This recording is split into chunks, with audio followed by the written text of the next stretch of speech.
morning. It is not the May 15th, 2024 Select Budget Committee meeting will come to order. It is 9:30 a.m. I'm Dan Strauss, Chair of the Select Budget Committee. Will the clerk please call the roll?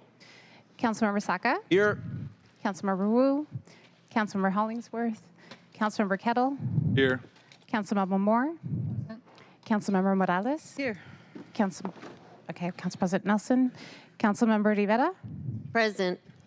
And Chair Strauss. Present, and I just received a message. Councilmember Wu is on her way, and both her and Council President Nelson are excused until they arrive. Fixed present. Sixth present. Thank you, Clerk. We have 5 items, and we have Council President Nelson in chambers now. We have 5 items on the agenda today. Council Bill 120779, briefing discussion possible vote on the Seattle Guarantee of Museum Development Authority refunding bonds. Council Bill 120773, briefing and discussion possible vote on legislation to the exceptions bill, and then Council Bill 120774, briefing discussion possible vote on the carry forward bill. We do have 2 presentations today wrapped into a single power presentation, which is a general fund balancing analysis presentation, and then following that we will have the JumpStart Payroll Expense Tax Fund briefing presentation. Before we begin, if there is no objection, the agenda will be adopted. Hearing no objection, the agenda is adopted. Colleagues, for our awareness, these first couple bills are we're going to spend a very short amount of time on them so that we can reserve the largest part of this meeting for the presentations. And Clerk, how many folks do we have signed up for public comment today? We have 1 remote who's not present and 3 in person. All right. I see the person signed up online is looking to speak to a different item, not in my committee. So seeing as we have no one remotely or physically present, we will open and close the public hearing. We have 3 people in person. Oh, we have 3 people. Yes. Sorry, I missed hearing that. I went straight to online. Well, with that, we will now open the hybrid public comment period. Public comments should relate to items on today's agenda and within the purview of this select committee. Each speaker will have 2 minutes. We will start with in-person speakers first. And the public comment period will be moderated in the following manner. The public comment period is up to 20 minutes. Speakers will be called in the order in which they registered, and speakers will start with in-person first. With that, Clerk, may I have the list? Thank you very much. We have 3 people signed up today. We have Cindy Bolton, Bob Strong, Jeff Drager in that order, and you'll have 2 minutes apiece to speak, and come on up. Welcome. Good morning. Good morning, and thank you for the opportunity to address the committee. My name is Cindy Bolton, and I'm the Chief Financial Officer at the Seattle Art Museum, representing and working with the Museum Development Authority on the proposed bond refinancing. We've been looking forward to this day for quite a while when the bonds would be eligible for refinancing. Not surprising or unique to us, the pandemic hit the museum hard, and it is taking a couple of years for us to fully come back. We believe that a strong arts and culture ecosystem is a necessary element for a healthy and vibrant city, and that we play a role in the city's economic well-being. We revive and thrive together. The savings from this refunding will be a critical source of funds for the museum for the years to come, and the timing is perfect with the amazing and transformative things on the horizon, starting with the opening of the waterfront next year. We are excited to contribute to this important initiative, both at the museum downtown and at the Olympic Sculpture Park. Lastly, a very big thank you to our colleagues in the city debt team and city finance department and the mayor's office for all of their support, expertise, and assistance in getting to this point. We know this is an exceptionally busy time of year for them. Thank you again for your time this morning. Thank you. Thank you, Cindy. Up next is Bob Strong, followed by Jeff Drager. Welcome, Bob. And we have Councilmember Hollingsworth in the house. Hi, Bob Strong, and I'm chair of the MDA and a longtime board trustee at the Seattle Art Museum. I just want to add my thanks to the support of the city over all these years. Been great partners on all of our sites at the downtown, Volunteer Park, Sculpture Park. Very much appreciate it.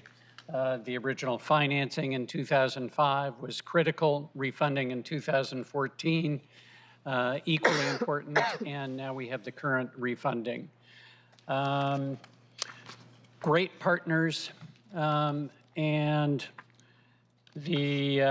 as Cindy noted, these are still challenging times for the museum, as we all know, with all that's gone on for all arts and cultural institutions.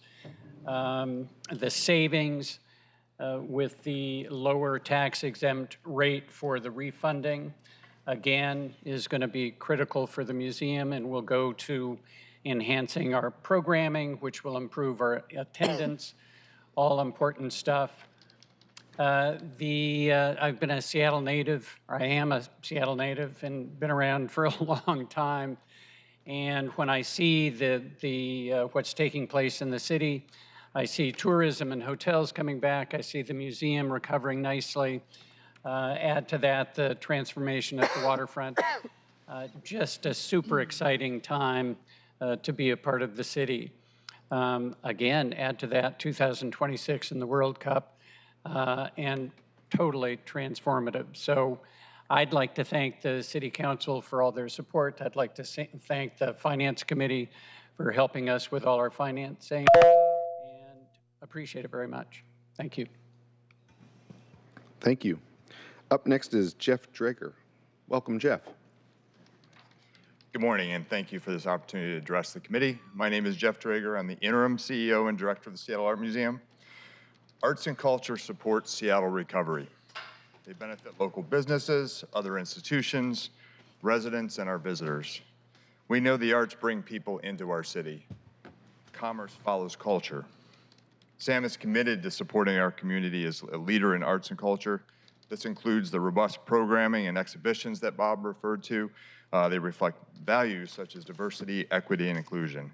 We're also co-chairing the DSA Arts and Culture Coalition that is working with the city leaders, other partners, to help lift up the sector and downtown with it. The museum has been anticipating this bond refinancing opportunity for the Museum Development Authority. The savings really will help fund exhibitions, public programming, and education activities that are critical to keeping our mission in motion. We appreciate the collaborative support of the city debt and finance teams in this endeavor. Timing could not be better as we lean in to help make the most of a reviving urban core, transforming waterfront, brimming anticipation of the World Cup, and so much more. As a cultural institution that is in the heart of downtown, SAM is part of the city's economic well-being while serving the community through art. Thank you again for your support and service, and again to our city partners in this endeavor. Thank you. And we also have Councilmember Wu joining us, and so we now have a full dais. Seeing as we have no additional speakers present, remotely or physically, we will move on to the next agenda item. Colleagues, the first agenda item on our agenda today is the City of Seattle Guarantee of Museum Development Authority, MDA refunding bond legislation. Please come on up. A little bit of background. The Finance, Native Communities, and Tribal Governments Committee received a briefing on this item on the May 1st, 2024 committee meeting. I believe I guess I didn't check if everyone's gotten a briefing, but I'm assuming that everyone has. We are joined again today by Interim Office of City Finance Director Jamie Carnell and Debt Management Director Christy Beatty. I'll provide just a brief overview of my understanding of this bill, which is we took out a 30-year bond, and within that 30-year bond, we had two opportunities for refinancing. One was a decade ago, and one is today. And we have the opportunity to refinance at a lower interest rate, which saves a fair amount of money. And that's the synopsis. Christy, Jamie, I'll turn it over to you. And I see we're getting microphones all set, so please feel free to take a moment to be ready. Perfect, thank you. Fantastic. Good morning, Council Chair Strauss and members of the Select Budget Committee. My name is Christy Beatty, and I am the city's debt director. And I am joined today by Jamie Carnell, interim city finance director, and Dan Eder, director of policy with the mayor's office. And we want to take just a moment this morning to talk with you about the legislation that's before the council. And just a moment while we bring this up on the screen. Yes, no problem.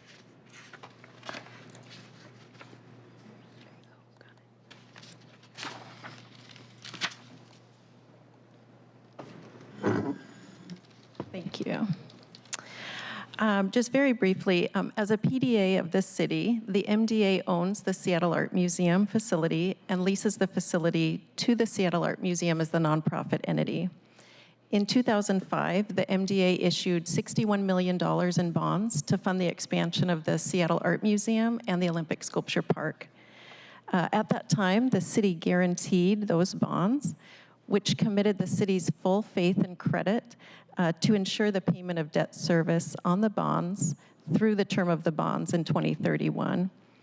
The city's guarantee allowed the MDA to borrow at a lower borrowing cost than it could have achieved on its own. The MDA bonds were refinanced in 2014 to achieve savings, and those bonds flow back, those bond savings flow back to the Seattle Art Museum to assist with museum operations.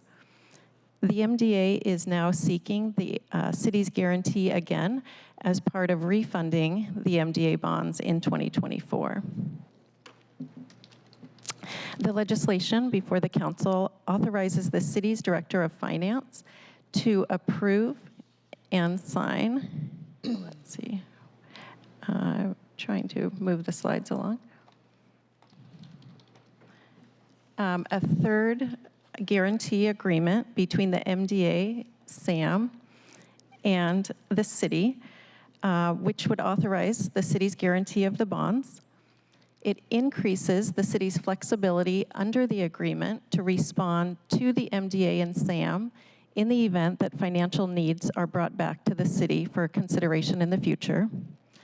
And importantly, this guarantee agreement does retain the terms that currently exist that provide and preserve the city's right to be reimbursed if the city were to make any advances under the guarantee agreement, and preserves that any changes to the agreement in the future would be brought back to council for authorization by ordinance. In sum, if the legislation is approved, the refunding will proceed, the debt service amount would be reduced, and the city's exposure under the guarantee would also be reduced. If not approved, the refunding would not occur. The city would retain its current exposure under the bonds, and there would be no change in debt service on the bonds through the maturity in 2031. In terms of timing and next steps, once the legislation is approved, if approved, the city's debt management team will continue to work with MDA to prepare for that financing transaction that would occur in early July. And with that, I will pause for any questions. Thank you, Christy. And Director Carnell, any further comments? No, I just appreciate the MDA being here in support. This has been a great partnership, and I'm looking forward to continuing it. Fantastic. And Director Eder, if you could provide the full Select Budget Committee the same overview that you provided at FNC regarding the additional requests and the city's position on those additional requests. I'd be happy to do that. Thank you, Chair Strauss. I described this at the Finance Committee as a win-win. I think this is good for the city and it's good for the museum. It's good for the reasons that you just heard in the presentation, that it reduces both the city's exposure since we're backing these bonds, and because we can lock in lower interest rates, it helps the museum with lower debt service through the life of the bonds. The museum has asked for us to consider some changes to a complicated set of agreements that were established about 20 years ago. We are eager to engage with the museum to find further win-wins on this, but that's going to take a little bit longer than we had runway to take advantage of the favorable debt service bond rates. So those are conversations that will come in the balance of the year. And as you saw on the slides, any changes to the city's financial arrangement with the museum will come back to the city council in the form of a proposed ordinance for your consideration. Thank you. Just in summary, the Museum Development Authority asked us for additional changes we said not at this time, and we'll continue the conversation. And so we haven't committed to anything. We have committed to a conversation, and any changes would come back before us. That is exactly right. Excellent. Deputy Director Panucci, do you have anything to add to this presentation? No, I think they covered it. Thank you, Chair Strauss. Fantastic. And Christy, my last and only question, then I'll turn it over to my colleagues. In our conversations, you'd mentioned in 2014 when we refinanced, the interest rate was at about 5%. Right now, we're looking at between 2 and 3%. We can't know what rate we'll lock in today until we lock it in because they change every day. Is that a general? That's exactly right. The bonds were last refinanced with a 5% coupon or interest rate. Currently, we are anticipating a rate on the refinancing of between 2 to 3%, which would result in savings per year for the Seattle Art Museum of about $250,000 to $400,000 per year. That rate will be determined once the bonds are priced or sold in early July. Thank you. And I just want to appreciate what a complex piece of legislation this is, and you made it very simple. Colleagues, questions? Looks like you have educated us into silence. Oh. I am not a panelist. If you could add me as a panelist. Who's got the question? Bob? I do. Go for it, Councilmember Kettle. Chair Strauss, thank you. I just wanted to take the opportunity as the District 7 representative where the SAM is located and where our arts and culture is primarily centered to say thank you. First for the SAM to representatives to be here today. I really appreciate it. But also for the work that's been happening on the executive side and also with our central staff team as well. This is really important. And this is not a one-off either. So we need to work with the SAM and help the SAM. But we also, I've had tours with Benaroya Hall. The various issues. It may not be like this, but there's similar issues in terms of bringing back the entire arts and culture community. And I like to add on to that too, the Pacific Science Center. I had a great event yesterday at Pacific Science Center, Seattle Center. There's those pieces too, the theater, Puget Sound. We need to be working these bit by bit and then building some momentum for our arts and culture community. So I just wanted to say thank you for all involved for your work on this. Thank you. Seeing as we have no other comments, well said, Councilmember Kettle.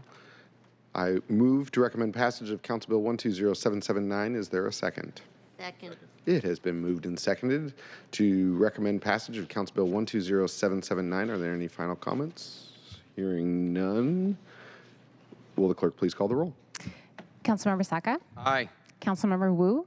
Yes. Councilmember Hollingsworth? Aye. Councilmember Kettle? Aye. Councilmember Moore? Aye. Councilmember Morales? Yes. Council President Nelson?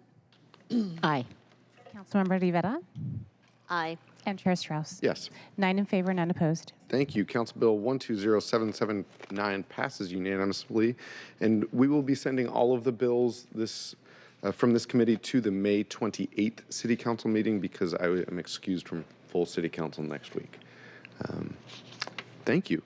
We'll be moving on to the next presentation. We have Eden Cizik with Council Central Staff and Deputy Director Ali Panucci. The second and third items on the agenda will be briefed together, and then we will vote on them separately. And so we have items 2 and 3. Clerk, will you please read both items into the record? The short title. Agenda item 2, Council Bill 120773, amending Ordinance 126725, which adopted the 2023 budget, including 2023 through 2028 capital improvement program. And agenda item 3, Council Bill 120774, amending Ordinance 126995, which adopted the 2024 budget. For briefing, discussion, and possible vote.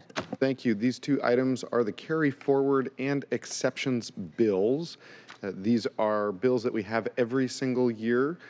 Carry forward, in layperson's term, are funds that were not expended last year, that were budgeted for last year, that we need to carry forward into this year's budget. So they are asking for permission. Exceptions are in places where there was overspend within certain budget line items, And this is the exception, and these are, in a sense, asking for forgiveness. So asking for permission, asking for forgiveness. The Finance, Native Communities, and Tribal Governments Committee received a briefing on these two items on the May 1st, 2024 committee meeting. Central staff also distributed a memo on April 26th that provides background on the budget adjustment process, describes all approved adjustments since January 1st of this year, and describes the council bills and highlights notable increases in the proposed legislation. Proposed amendments were requested to be submitted to Council Central staff by last Monday, May 6th, and we did not receive any amendments at that time, although I've heard additional concerns today, and so we will address these issues. We are joined again today by Central Staff Policy Advisor Eden Cizik. Eden, I'll pass it over to you. Good. Let me pull this up on the screen.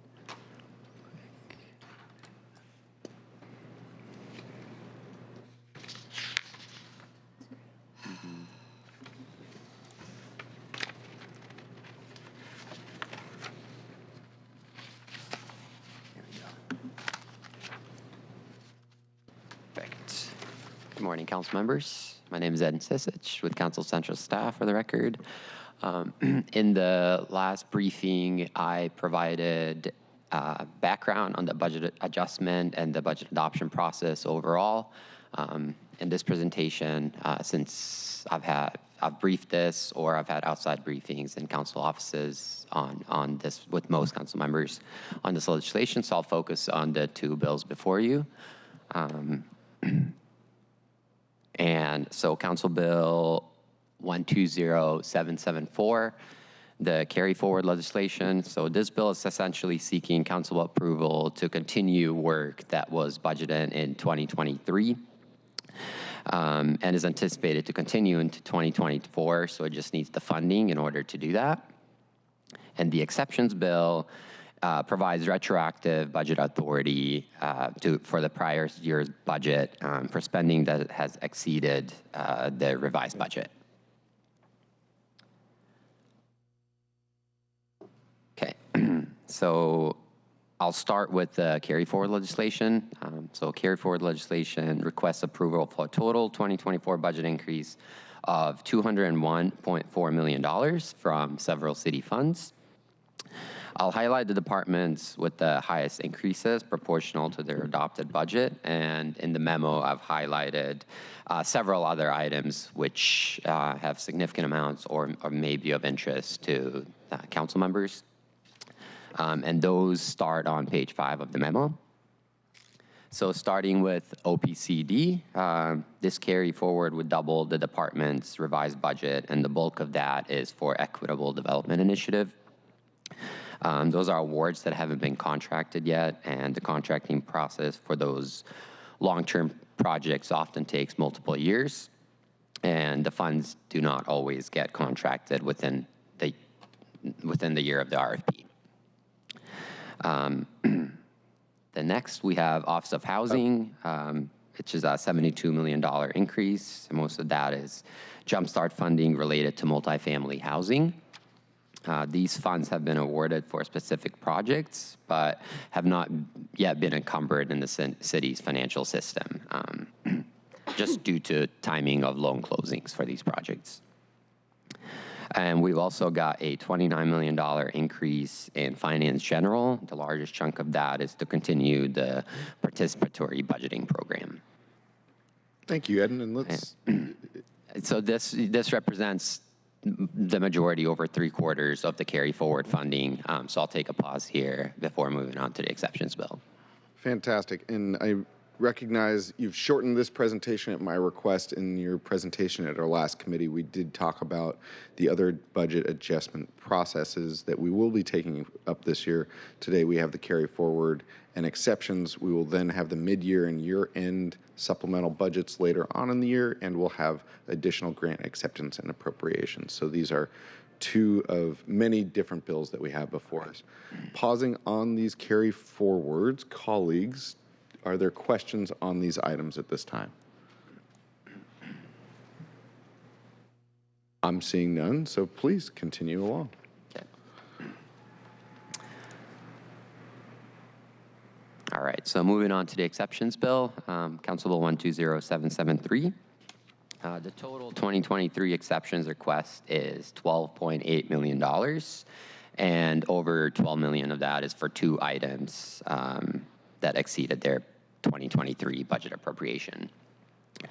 First, a high volume of pension payouts is driving an $8.3 million industrial insurance fund increase in the Human Resources Department.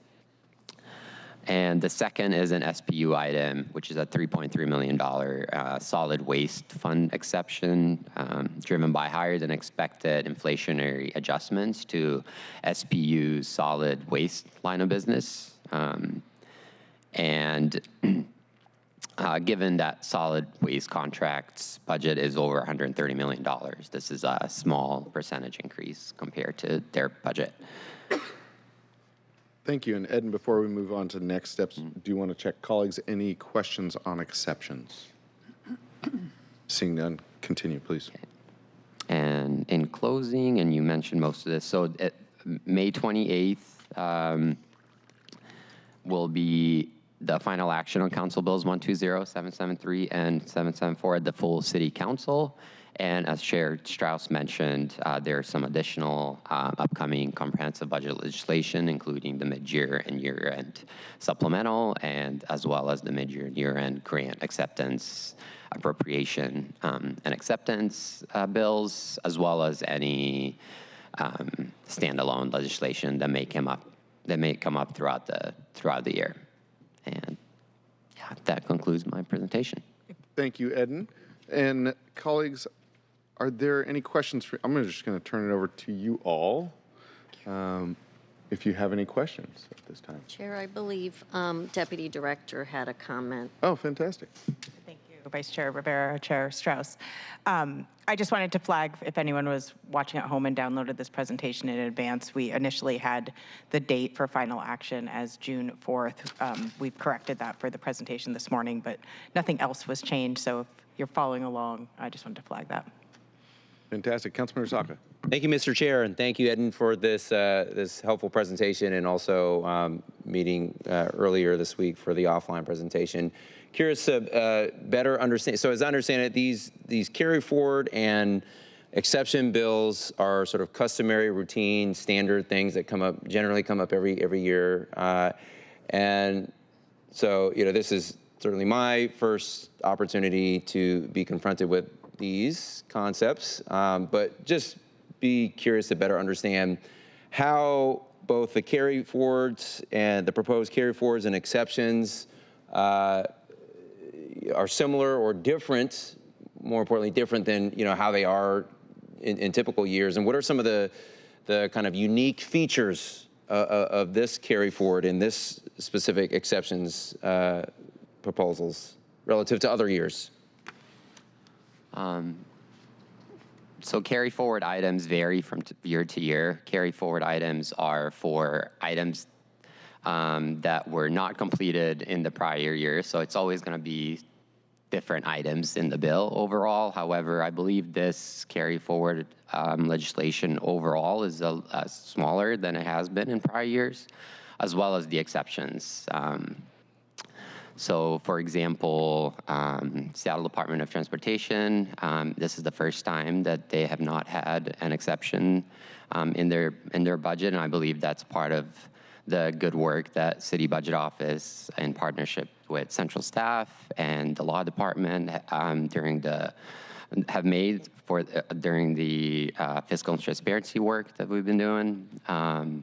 So in the past, this bill has been as high as $34 million and higher. So this is one of the lower years for both of the bills. I might just add, while they are routine in the city of Seattle, like we do tend to see these bills annually, in a, how to say this, if we were planning better or thinking more for the future, we wouldn't have these bills. And we have been working with the Budget Office for a number of years, particularly on the exceptions bill, to try to avoid these types of things, because it is, as Chair Strauss describe it. It's asking for forgiveness after the fact. Some things can't be anticipated. Something comes up in December, there's a snowstorm, the city has to expect, we couldn't necessarily plan for that. But we have been scrutinizing and looking at those bills. As far as we know, we are the only jurisdiction that has an exceptions ordinance. We haven't done a comprehensive of every city in the country, but we did do some review a couple of years ago and didn't identify anywhere else that has such a process. So I would love to see a year where we do not have an exceptions bill. In terms of the carry forward, we have been looking at that and trying to identify patterns, because really what that's saying is we budgeted more than the department can spend in a given year. Some types of appropriations, like for the Office of Housing or the Equitable Development Initiative, really operate more like capital investments. Our capital appropriations automatically carry forward because while we have identified a project, when the actual spend will happen on a major infrastructure project spans multiple years, and most of it might get spent in the 5th year. So we are also looking at where these regular carry forwards are, and if council agrees with these types of investments, we might consider policies to automatically carry these funds forward that operate more like capital investments. But also looking at, are there other patterns we can identify? Are some departments just given more budget authority in a given year than they need, so we could reduce their budget without actually impacting services? And I can tell you so far, we've not had any big aha moments where we could where there's a clear pattern, but we are looking at all of that to your point, Councilmember Saka. Yeah, so thank you, Ali, for anticipating my next question. As a policy matter, I think we need to be in the business of having thoughtful, deliberative planning and budget, and making sure we minimize these kind of carryover and especially exception bills. And but thank you for your work and the helpful explanation and kind of educating me here and like guiding a path for what's potentially possible going forward as well. Thoughtful planning and budgeting, very, very, very obviously really important. So tell us where you're going to spend it. And don't come begging for more. Yeah, and if I might just add, there's a perfect segue to the next presentation on the general fund balancing analysis. That is really work that the central staff fiscal policy team has been doing over the last several years in partnership with the council, with the previous budget chair and the current budget chair, to really focus on the general fund financial plan. And we would, at some point, I would love to have more time to focus on the rest of the budget as well, but it is really just one step we've taken to really put a focus on the need for real financial planning and thinking about how to project expenses into the future. So hopefully in 20 years from now, we don't find ourselves facing a general fund deficit. Thank you. Really good question, Councilmember Saka. And just to, again, highlight, I am impressed that we have reduced the exceptions down to 3 buckets essentially right now. That is a change from years past. I have Council President and then Councilmember Rivera. Council President. I'll just briefly, you touched, Deputy Director, what I was going to ask about, which is you mentioned patterns, that you were trying to see patterns of the carry forwards. And I was simply going to ask, do we track the opportunity costs of these carry forwards? Because when we lock up money in one place, sometimes, that means we have to forego expenses in another area in a tight year. And I just remember one time there was money that needed to be put into the rainy day fund to shore up our bond rating, et cetera. And the point is that whatever policy changes we're talking about, or whatever your efforts are to make sure that we understand patterns better, that is something that I would like to know. Is that when there's a large sum that's sitting in one place that takes a long time to get out the door, within that department budget, what are we not buying with that money? Yeah, so that is what we hope to have time to be able to look like. We've started that analysis, and then there are, trade-offs, as you're pointing out, right? There are reasons to hold some money for multiple years, like the Office of Housing funding, because it operates more like capital. But there is also, as you point out, the question of the opportunity cost. So we will look at that and hope to have something more to share with all of you at some point in the near future. Wonderful. Any other questions, Council President? Nope. Seeing none, Councilmember Rivera, please. Thank you, Chair. I just wanted to flag that the carry forward sometimes gives us the ability to look at programs that have substantially increased over time. It gives us the ability to see if those departments are able to implement those funds when that type of substantial growth has happened in a particular program. So while we don't, it would be great to be in a place where we're not having to do carry forward for areas where we've increased a department's budget substantially. It does give it shows us whether or not they have had the ability to implement those funds. So I would also consider that. And I think these are important parts of the discussion of budget reform that needs to be implemented. Colleagues, any other questions on these two bills? We're going to vote on them in order. So we'll first have 120773 and then 120774, the carry forward first and then the exceptions. So any further questions? Seeing none, I move Council Bill 120773. Second. It has been moved and seconded to recommend passage of Council Bill 120773. Clerk, will you please call the roll? Wait, sorry, Chair, I think you mixed up that 773 is not carry forward, but the exceptions. Correct. I want to make sure we're Seems clear like on what we're it's, voting on. and this is my note to staff, we need to clean up this script. So, sorry, I have both of these being done at the same time, which is not how we do this. So we are just going to move 773, which is the carry forward, and then Exceptions. 773 is the exceptions ordinance. 773 is the exception. So we're going to do exceptions first, and then we'll do carry forward, because both of these are going to be written at the same, or voted on essentially back to back. So seeing as we have no further comments, I'm going to just start from the top. I move Council Bill 120773. Second. It has been moved and seconded to recommend passage of 120773. Clerk, will you please call the roll? Councilmember Saka. Aye. Councilmember Wu. Yes. Councilmember Hollingsworth. Yes. Councilmember Kettle. Aye. Councilmember Moore. Yes. Councilmember Morales. Yes. Council President Nelson. Aye. Councilmember Rivera. Aye. And Chair Strauss. Yes. 9 in favor, none opposed. Thank you. Moving forward, I move to recommend passage of Council Bill 120774. Is there a second? Second. It has been moved to recommend passage of Council Bill 120774. Final comments, and I see Councilmember Rivera. Yes, thank you, Chair. I want to say that I'm going to be abstaining for today's vote on the carry forward bill because I have questions and concerns about two programs, the Equitable Development Initiative and participatory budgeting programs. I've asked for a substantial briefing from the Office of Planning and Community Development for the last 2 months on the EDI, and they have consistently rescheduled and delayed, which now has in turn delayed my ability to give this program a thoughtful and detailed review, which is what I promised constituents I would do with the funding of city programs that come before our council.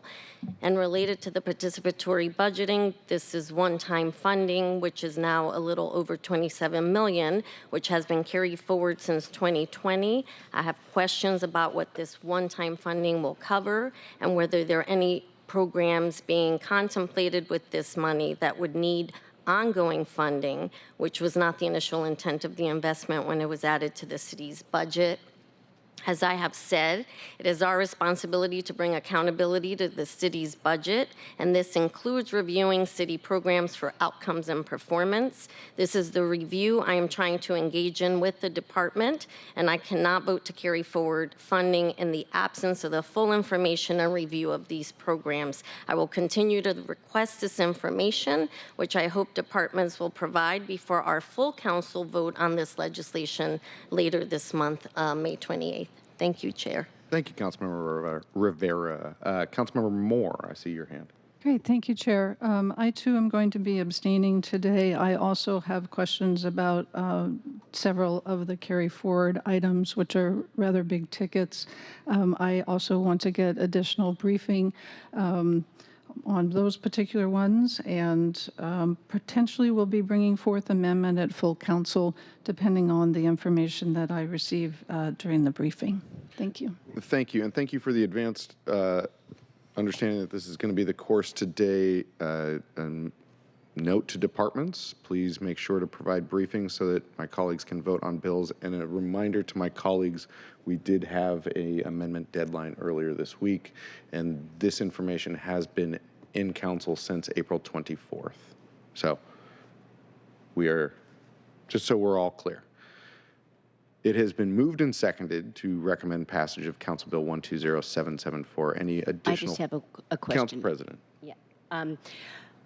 While you are, I will be going ahead and voting on this today, but I do recognize the validity of your questions. And so could you please just get this question in the hopper when you talk to the mayor's office or the executive? I do want to know more about what we're funding with participatory budgeting, because that's a large chunk of money. And I have expressed many times to the mayor's office that I want to make sure that that is one-time funding that is going to one-time expenses, and sometimes those expenses end up having continual expenses. So just for the record, October 26th, I did ask our liaison, Dan Nolte. I've been given repeated assurances by you and OCR leadership that the $27 million participatory budgeting investment is one-time funding. However, looking at the menu of items people are currently ranking for inclusion in the package, the vast majority will require ongoing funding. So, and then I go in to talk about our budget gap and not wanting to be, council to be put in the position of having to tell our community partners that we have to cut them off. I just wanted to make sure that there was clarity. So just as you are going forward in considering whether or not you'll do amendments, I do would like to know more about these items that are in that package. Thanks. Wonderful. I see Deputy Director Panucci and then Councilmember Morales. Thank you, Chair Strauss. I'll just note that Central Staff does have some additional information about these two programs that we've shared with, based on specific council member questions. We will also distribute that to all council members in advance. In addition to receiving briefings from the departments, we will provide some additional detail, particularly around the Equitable Development Initiative. And I'll just note that Lish Whitson on our staff is staff's the Equitable Development Initiative, and Tommaso Johnson staff participatory budgeting, so they're also available to talk with you about those two programs. Wonderful. Councilmember Morales. Thank you, Chair. I just want to make sure folks are clear that we did have a briefing in the Land Use Committee on March 6th, particularly from EDI. So that information that was presented should be in Legistar still on the agenda that's posted. So that is one place to begin for information, and I can certainly encourage the department to reach out to council members. Thank you. Councilmember Rivera.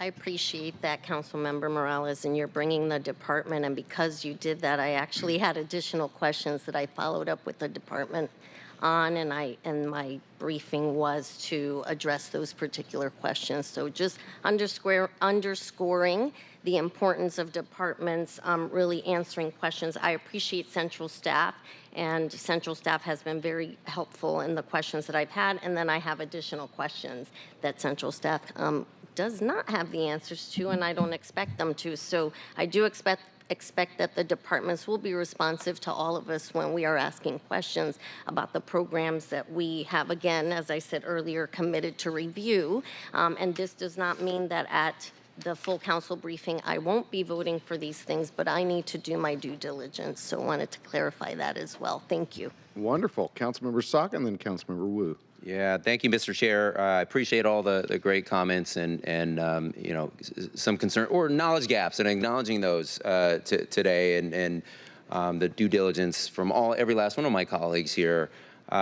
You know, I share the sentiment and the need to better understand outcomes and results and performance of every single city program, including participatory budgeting.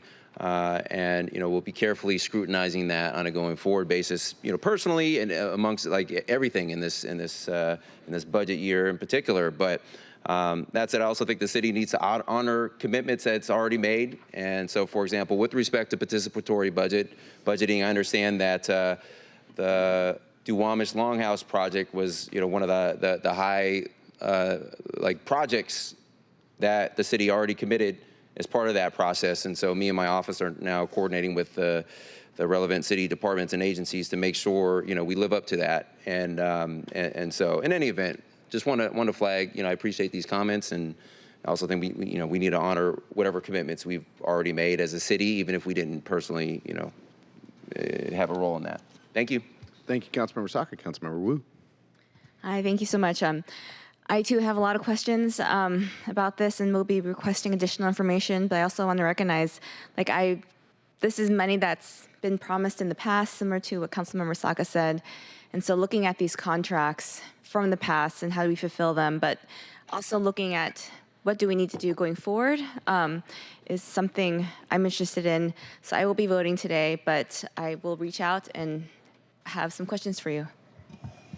Thank you, Councilmember Wu. And the benefit here is that we have a little bit extra time before this comes to full council. And so this will be at the May 28th full council meeting.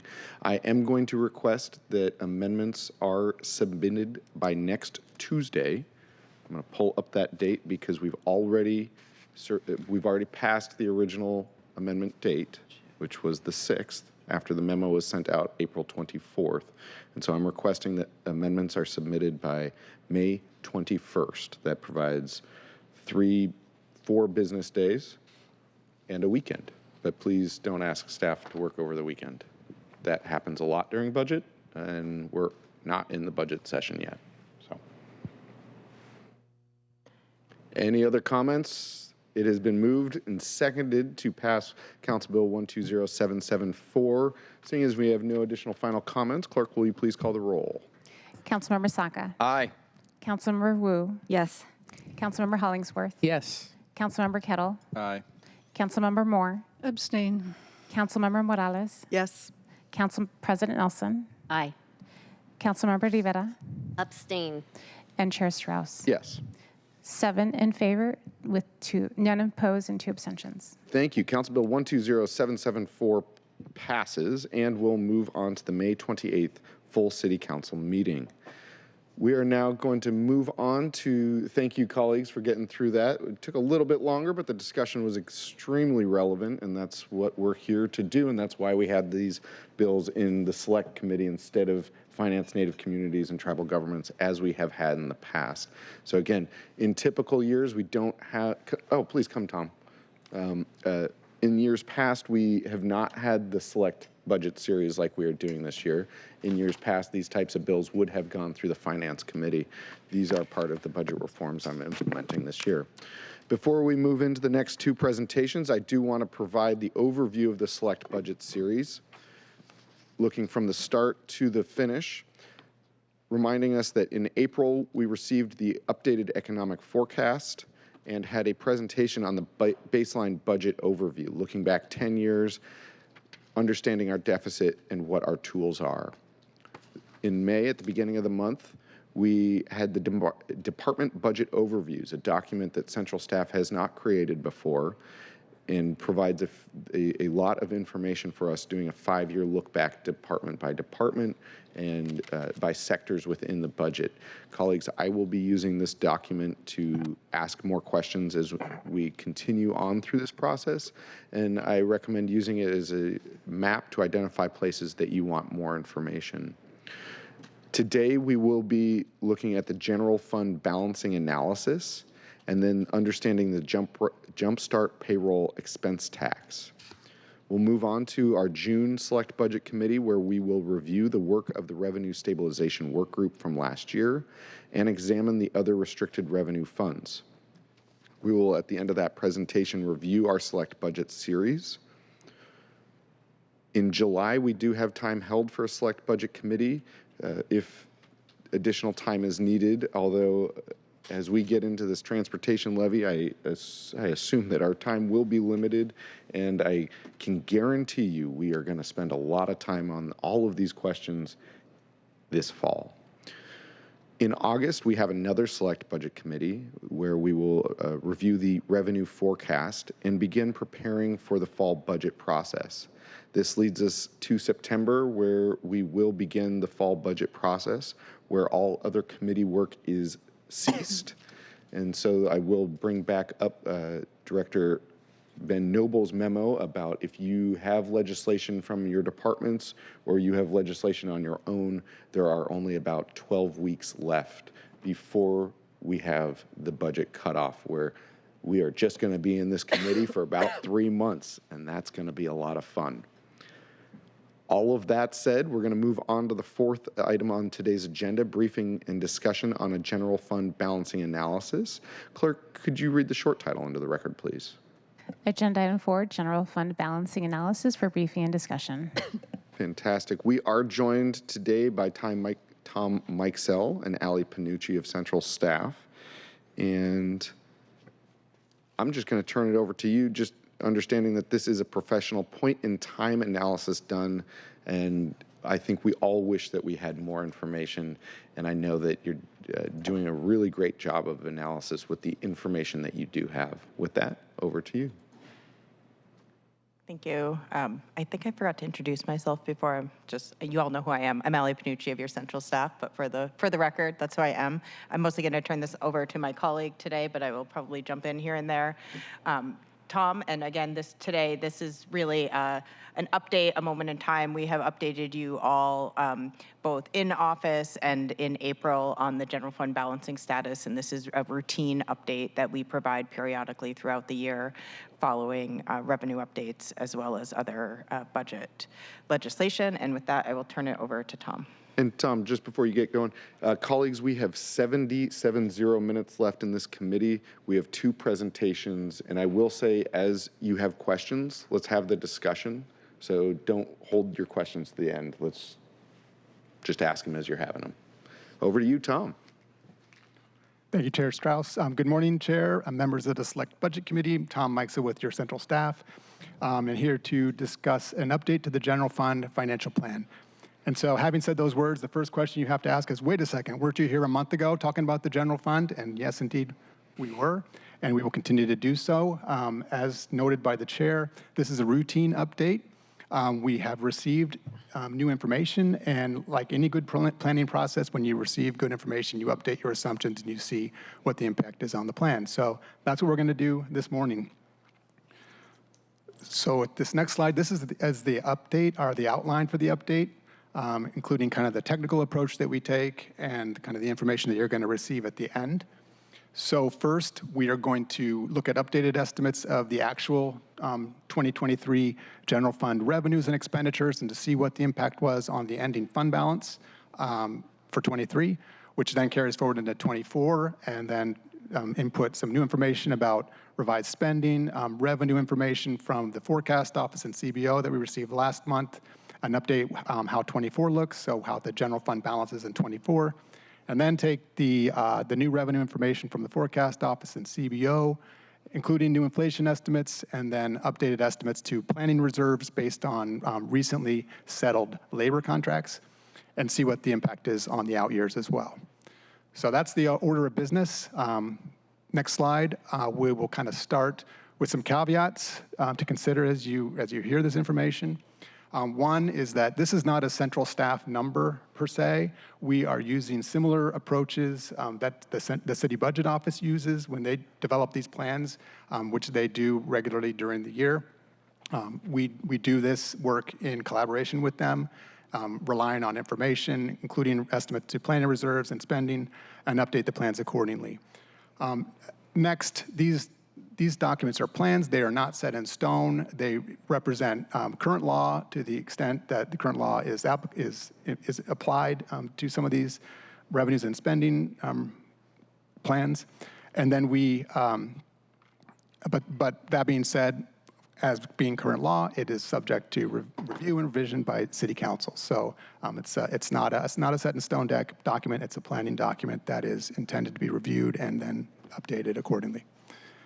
And then finally, the numbers will, as they've already evolved since April, they're going to continue to evolve as we proceed through the year up to the budget process. And I would just know, the reason we put these caveats in place is because at this point in the year, CBO and the mayor's office are just really getting deep into the deliberative process as they develop next year's budget.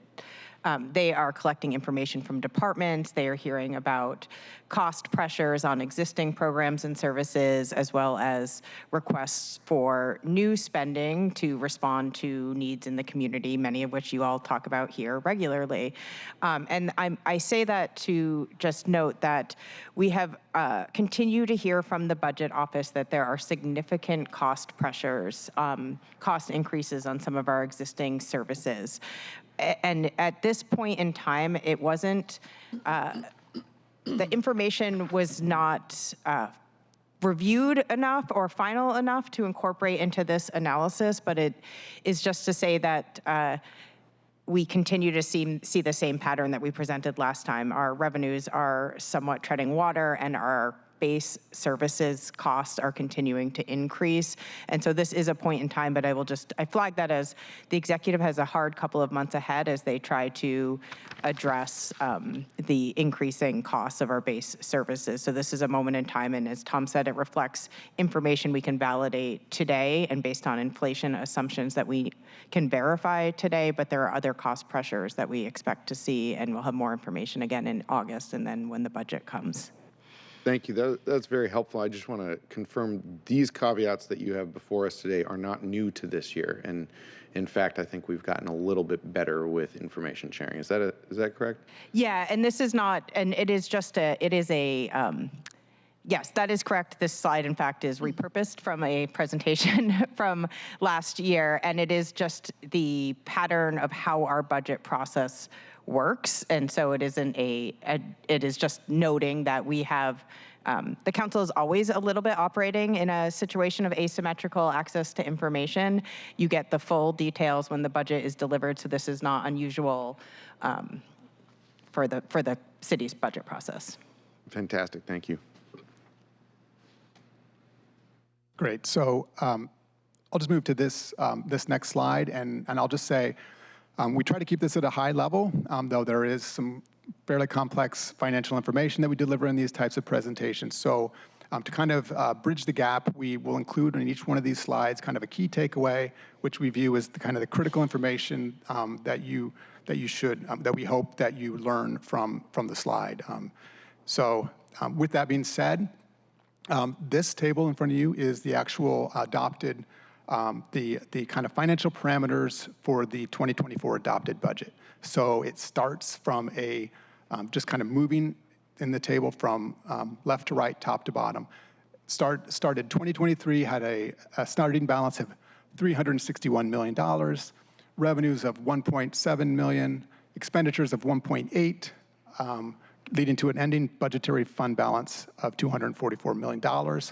That number then carries over to 2024, so it's the ending balance of 23 is the starting balance of 24. And then we had about $1.7 million of revenues programmed in the adopted budget, $1.7 million of expenditures with an ending budgetary fund balance of 220, and then planning reserves. So these are the estimates that are not part of the adopted budget, but they are kind of set aside to ensure that we have appropriate levels of resources for things that are under development and being planned for. After accounting for those, we had an ending fund balance of a little shy of $1 million.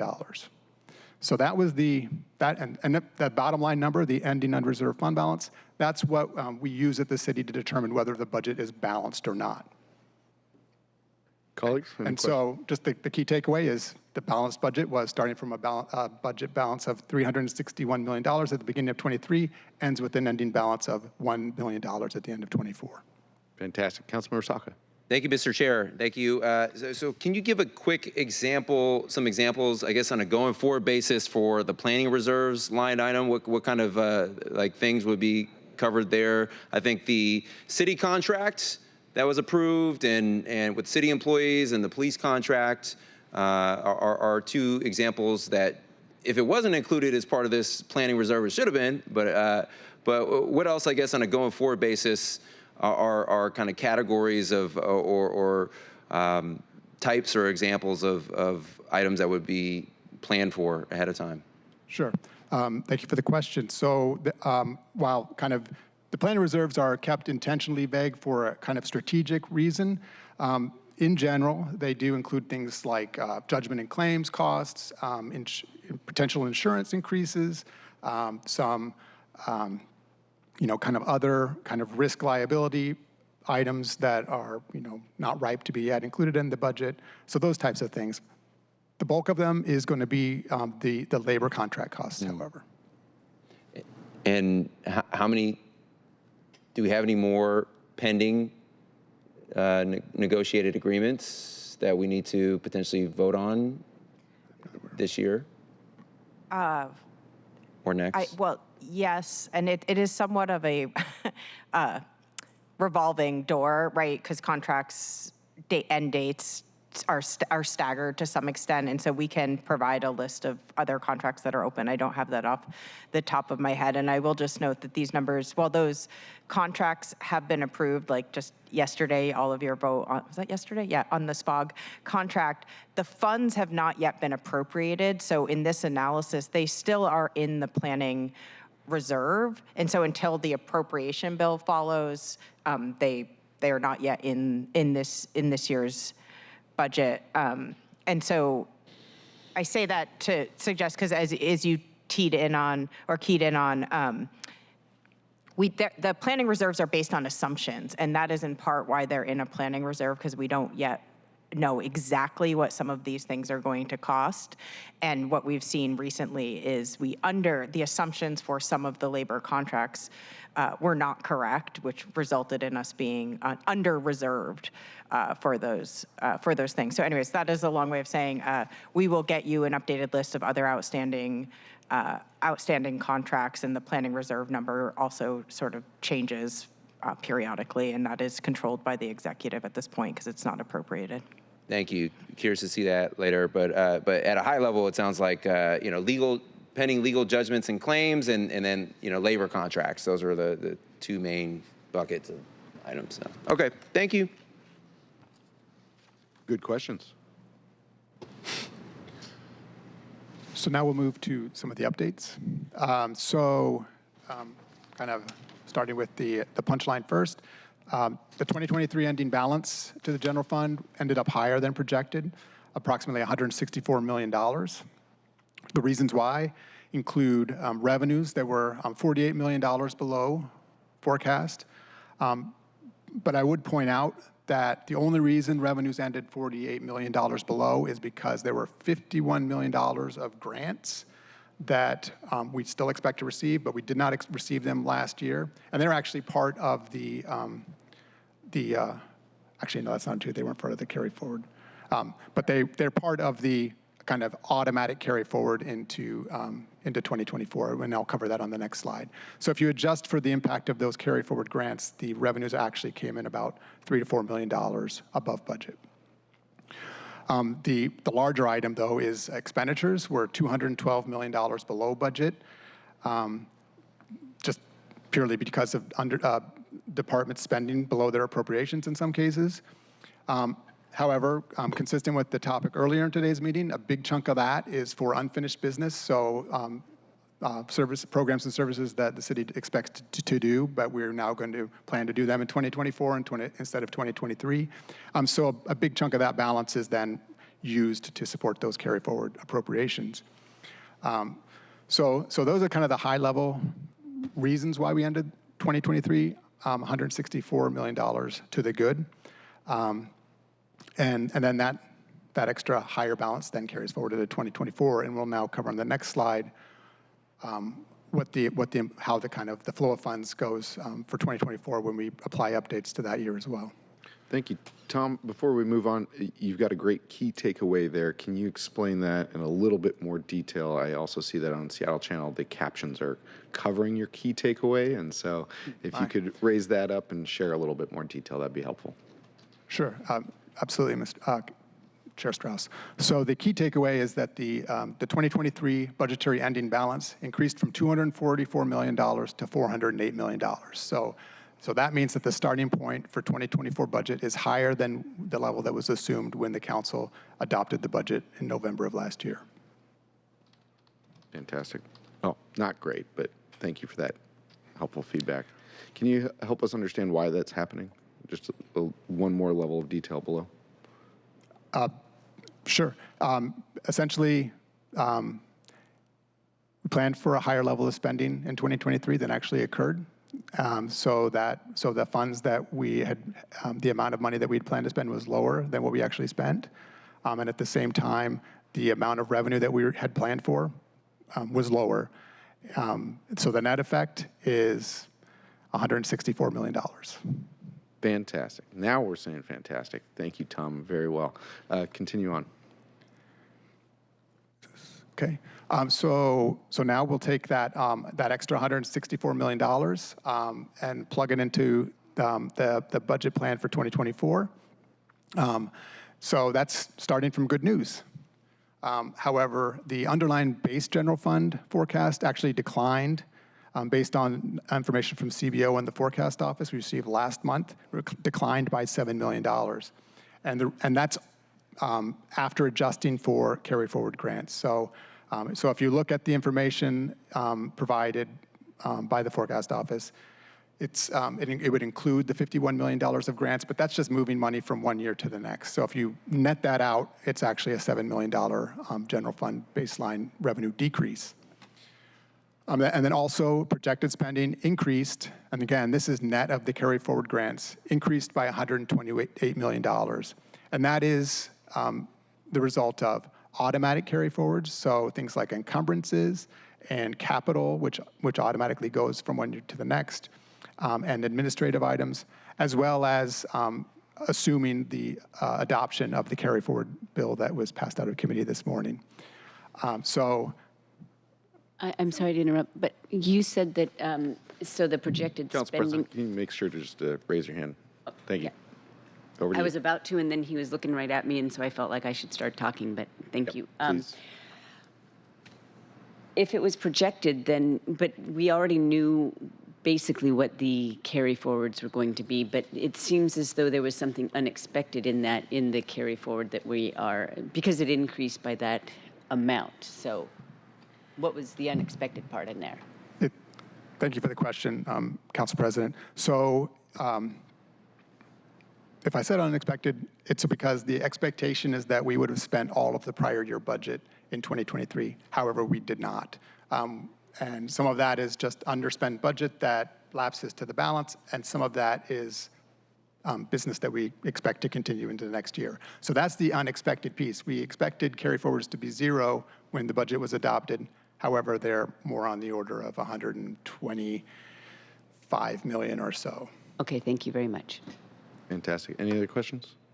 I need to stop saying fantastic. Tom, I'm going to let you finish this slide, and then I've got a couple questions. Okay. So then moving to the third bullet. So this is the where, based on these contracts that have been recently settled, the City Budget Office has increased the planning reserve estimate in 2024 by $42 million. And so that's the kind of updating those planning estimates kind of below the line to kind of size up the budget and the general fund to be prepared to pay those estimates. Though, as Deputy Director Panucci indicated, these are just estimates right now, as we will receive legislation to actually spend the money and to put the salary budgets into departments to pay for the contract costs. There will be a process of resizing what the overall need is, and that's kind of a larger comment to the entire process is, as we move from estimates into actuals, the numbers will change, hopefully for the better, but possibly for the worse. But that there's always kind of, right now, we're still in the planning phase on these amounts, and then you will see bills and that will spend money from those planning estimates, and they will resize accordingly. Thank you, Tom. Can you just, again, with your key takeaway, summarize and give one more layer below of detail? Absolutely. And then finally, and then I will loop in kind of the ultimate key takeaway. And the ultimate key takeaway is that though the fund balance was higher to start the year based on how last year ended, baseline revenues are $7 million lower. Spending appropriated spending is $128 million higher. Planned spending, largely driven by increased contract costs, is up $42 million. The net result is that the preliminary assumed ending balance for the general fund of $1 million is now an estimated negative $12 million, which would indicate the budget is out of balance. Having said that, I would point out that this number doesn't include any impact from the executive's hiring freeze that was announced. And the point of the hiring freeze was in anticipation of these higher contract costs. So I wouldn't get too focused on the $12 million. It is a number. It's a point in time, as the chair indicated, and then there's more information to come. I'm just telling you the numbers based on the information we have right now. So that's it. That's the key takeaway, is that building all this new information into the plan based on this point in time analysis, the ending unreserved fund balance of the general fund is $12 million. Thank you. And Councilmember Saka, I see you. I'm going to ask two questions here.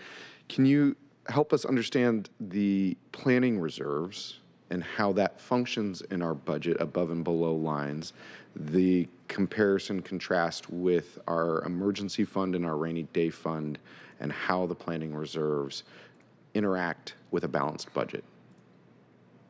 Yes, absolutely. Fantastic question. So we have what we call the fiscal reserves, which are the emergency fund and the rainy day fund. So the emergency fund is for unanticipated spending on emergencies. And it's set by, it's like a 2016 base value, regularly inflated by CPI. Best case scenarios, we never use it, because we just have money that we've set aside in a separate fund, and we don't tap it. We did tap it during the pandemic, and are in the process of replenishing that. Similarly, the revenue stabilization fund is in the budget. I think 5% of general fund tax revenues. And that is set aside in cases where revenues come in below forecast due to economic circumstances. Similarly, we tapped the revenue stabilization fund during the pandemic as well. It's also in a separate fund. So those are two kind of contingency funds that we set a case in case we need them, but hopefully we never do. But, circumstances often come where we do have to tap them. But that's the point of them, is that they're a contingency. They're there in case we need them. In contrast, the planning reserves are a number used in sizing the budget that is managed by the executive to ensure that the amount of revenue that we have will be sufficient to cover all of our appropriated and our planned costs. So the planning reserves could very easily be part of the appropriated budget. And in some cities, those items are. It's really just a matter of making an estimate in anticipation of costs that we do anticipate having. So in contrast to those other fiscal reserves, which are kind of contingencies, these are things that we do expect to spend money on. Perhaps we don't know exactly what the final value would be, but we do plan to spend that money. We want to make sure we have enough money when the time comes to make those payments. So I would just add, like, a key distinction between the fiscal reserves that Tom described and the planning reserves is that the fiscal reserves are appropriated. They are part of the annual budget that is adopted legally. The planning reserves are not. They are essentially fund balance, where we are saying there is a plan to have to spend this, but it is not actually appropriated. And so what that means is legally we don't have to balance technically with those planning reserve numbers in, because they're not appropriated. However, we do balance with those numbers because we expect to have to spend that money in any given year. And so it is sometimes a challenge for the council that those funds are not appropriated, but it is how the city has managed those future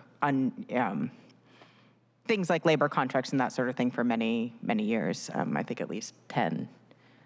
We can find out when the last time the planning reserves were appropriated, but that is a key distinction. Legally, we don't have to balance to a plan that's not appropriated, but we do.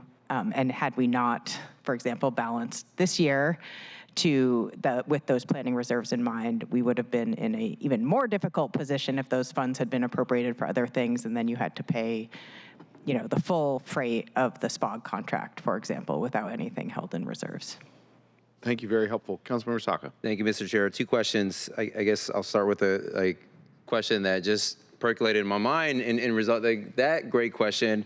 So before I lose my train of thought, so appreciate the clarity on the the fiscal reserve versus the planning reserve. And I guess my first part 1 of this question here is, under the fiscal reserve construct, is the emergency fund and the rainy day fund governed by like a Washington state law or regulation, or is that solely within the city's purview to control and regulate and determine like amounts and like processes and things like that?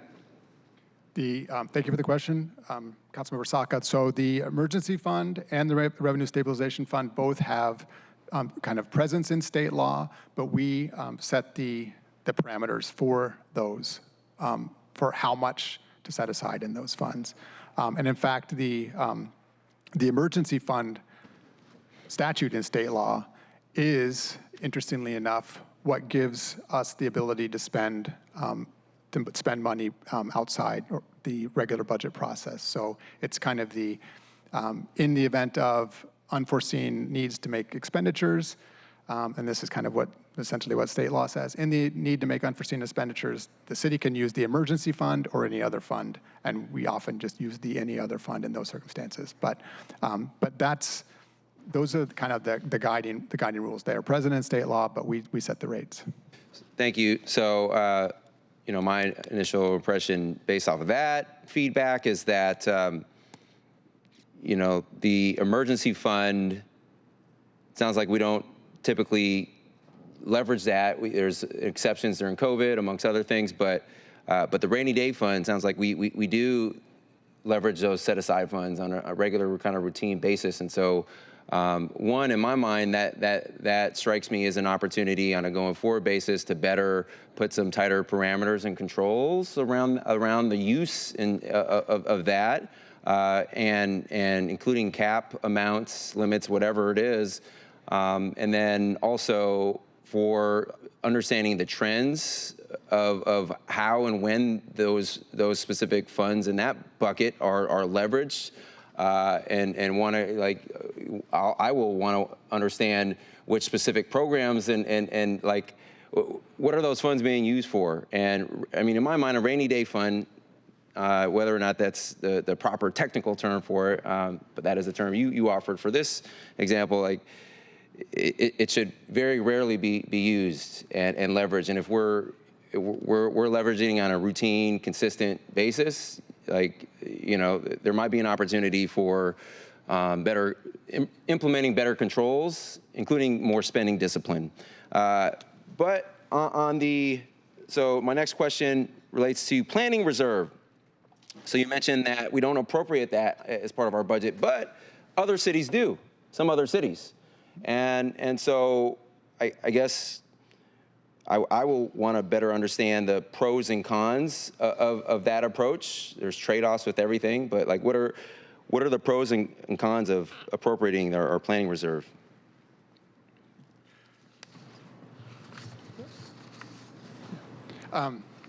So, I mean, the few pros and cons of appropriating versus not appropriating is that you have greater transparency when it's part of the appropriated budget. It's more clearly presented what the total spending, because often what's referred to when the budget is referenced, for example, the $7.8 billion budget that you hear about this total city 24 budget, that doesn't include planning reserves.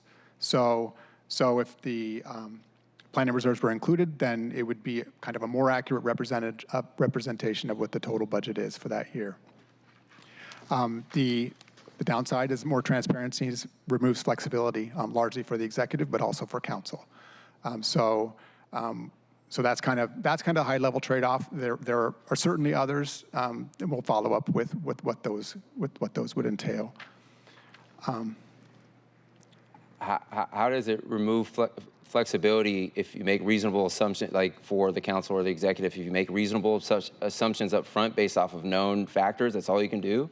We have historically, we had this amount of legal judgments and claims that we pay out every year. And we know that these labor agreements are coming up for negotiation and or renewals. And I guess I don't understand how that materially impacts and impedes flexibility in practice. But in any event, the topic, I think we'll want to colleagues further explore, if we're truly going to make some reforms that work for everyone. My next question, hopefully, will be a little more straightforward. But so you aptly pointed out that the $12 million decrease in the takeaway portion of that slide there does not. So it's mentioned on the slide, and you also verbally mentioned it. So thank you that it does not include impacts of the hiring freeze from the city and the actual mid-year legislation, which begs the question: when can we expect more clarity around that, particularly with respect to the impacts of the city hiring freeze? Yeah. So right now, our the estimate that we and the budget office are working on is that the hiring freeze, as applied to the general fund, will result in about $20 million of savings.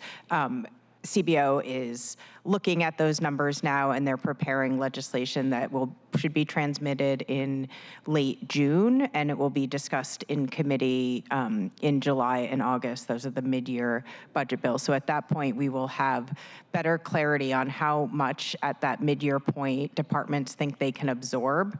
Essentially, like, they have spent less in the first half of the year than they had planned, in part due to the hiring freeze and some holds on contracts and that sort of thing. And so we expect and hope that will mean that the council's not asked to appropriate the full amount of the costs of those contracts for this year and retroactively, so we don't end the year in the red. So that timeline is about late June, and I'll just take this opportunity to say the first briefing on the mid-year bills will be in the Finance Committee in July, but the vote will be in the Budget Committee in August. And so I just invite you all to either attend the Finance Committee in July, because I believe the chair has made that an open invitation, or request a briefing from central staff in mid-July on that bill, because you will be asked to vote on it in early August. Thank you. Thank you. Any further questions? Not seeing any. Councilmember Moore, did you still have a question? No, thank you. Councilmember Morales. Oh, thank you. I want to go back to the planning reserves issue, and I think it goes back to what Allie was saying about us having asymmetrical information because those funds aren't appropriated. But you also mentioned that there was a time when they were appropriated, so I'd be interested in understanding what that was, why they were appropriated, and if there had been a pattern of appropriating at some point and we switched for some reason. I understand the issue of using that sort of opaqueness to protect us in some contract negotiations. But when we're in this sort of financial situation, I think it'd be really helpful to have clarity and transparency about what funding we actually have available to us. Yeah, thank you. Sorry for the aside. Tom and I were just chatting. This is clearly an area that we will put together some additional materials. So look forward to a central staff memo in an inbox near you sometime in the coming weeks about planning reserves, some of the trade-offs, and what we know about how other jurisdictions handle it. And I will say it is a mix. Some appropriate, some don't, but provide a little bit more detail about what the assumptions are that are embedded. And then that will be something for all of your consideration as you take up the next year's budget in the fall. Sorry to spin up more work, but I appreciate you. Thank you. Job security. Any further questions on this slide? Back to you, Tom and Allie. Thank you, Chair. So now we'll move. So that concludes the kind of words around the adjustments. This is the kind of new table. So we started with looking at what the table of balancing looked like with the adopted budget. So this now table just updates those numbers with the revised estimates that we have at our fingertips now. And so the key takeaway is that although 2023 ended with a higher balance than what was expected when the budget was adopted last fall, lower revenue forecasts and higher spending estimates in 2024 actually make the projected 2024 ending unreserved balance negative, about negative $12 million, as you can see in the table. I think we've asked all the questions here. Please. Okay. And so I'll just conclude with the next couple of slides, just kind of taking the plan a bit farther out. When we do this this process, which is required by city code, so every time we receive a forecast update, we update the plan, we update kind of the prior year actual, the current year budget, and then 3 years out. And so now we're going to cover the 3 years out, 2025 through 2027. And so at very high level, the forecast that we received from the forecast office and CBO in April gave us some minor good news in 2025, about $3 million extra general fund revenue. But by 2027, it was actually $24 million higher. So that's really good news. So help is on the way, perhaps not coming soon enough based on the numbers we recently received. Inflation, fortunately, in that forecast, in 2025, the inflation net estimate was essentially the same, 3%. Slight increases in 26 and 27 is about 40 basis points by 2027. So not a lot of additional pressure there. And then third, this may not be satisfying, but the one element of the plan that was increasing was in those planning reserves. Through 2025, it increased by about $20 million, and then in 2027, increased by $30 million. So the net impact of all of those adjustments, which is some minor increase in revenues in the near term, with more substantial increases in the out years, more than offset by increases in costs led to adjustment to the planning reserves. And so if you look at the next graph, which updates the graph that we looked at last month with this new information, you can see that the 2025 projected deficit has now grown to $258 million based on this updated information. And clarifying question here, this does not include, does this not include any of the JumpStart funds that we have used in years past? Not looking forward, looking retroactively. It does include JumpStart funds in 2023 and in 2024, not in 2025 and beyond, consistent with current law. And it only includes the portion of the JumpStart funds that were authorized for general fund balancing. It's not the full. So everything that was reserved for the spending categories is in a separate fund. Both the expenditures and revenues are assumed there. And is that why in the 2024 revised, we have revenues below expenditures and a balanced budget? The reason for the difference between revenues being lower than expenditures is because we are using fund balance to support that spending in 2024. And in 2025, there is no fund balance available. So that is to say, if you're looking at the 24 line, the difference between the 1.9 million on the orange line and the 1.7 million on the blue line, that gap is closed and balanced using fund balance. The revenue line, the 1.7 line, I believe includes the JumpStart transfer in terms of revenues. You see the line dip in 25, the blue line dip a little bit in 25, because this is based on current law. We assume no transfer from the JumpStart fund, and we assume no fund balance left to use, given the update that Tom just walked you through. Thank you. And this will tie into the next presentation, which we may or may not get to today, colleagues. That every year, since we have passed the JumpStart payroll expense tax, we have asked ourselves a series of questions, which you will see enumerated in a transparent fashion in the next presentation. Those questions that are asked every year are the dip from 17 that you see from 24 to 25.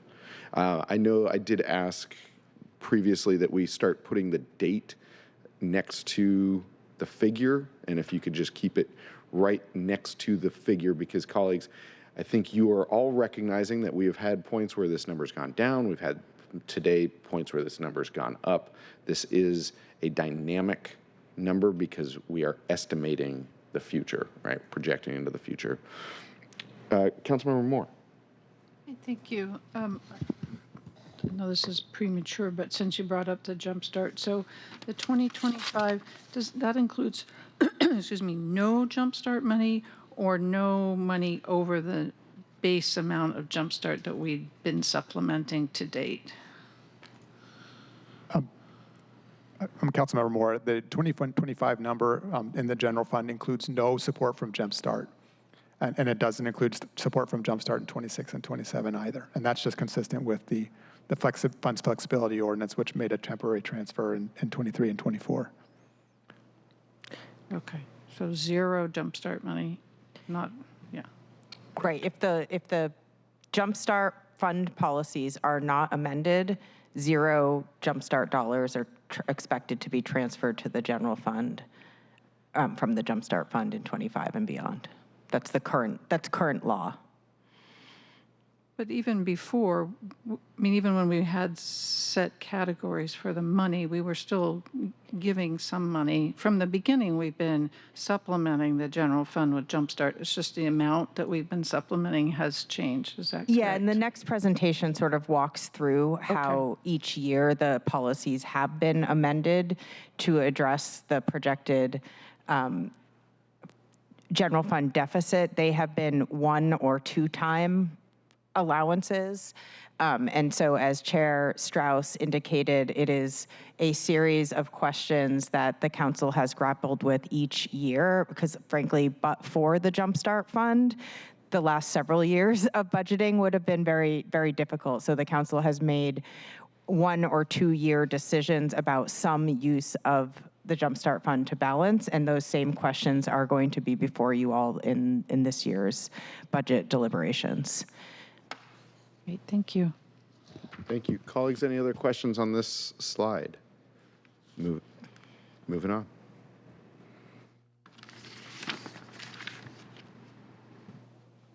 So the penultimate slide of the presentation. So these are just the kind of key takeaways for this entire presentation. Due to settled labor contracts exceeding planning estimates, the revised 24 ending and reserve balance is now projected to be negative. However, as previously noted, that does not include the impacts of actual mid-year appropriations, which may be different than the estimates, and also the impacts of the salary savings put in place at the beginning of the year from the hiring freeze. And then the ongoing projected general fund gap has grown to $258 million in 2025, kind of consistent with similar dynamics. The executive is continuing to revise the 24 budget and then prepare the 2025 budget, which will inform the changes to the financial plan that we'll receive in August and the mayor's ultimate 25-26 proposed budget.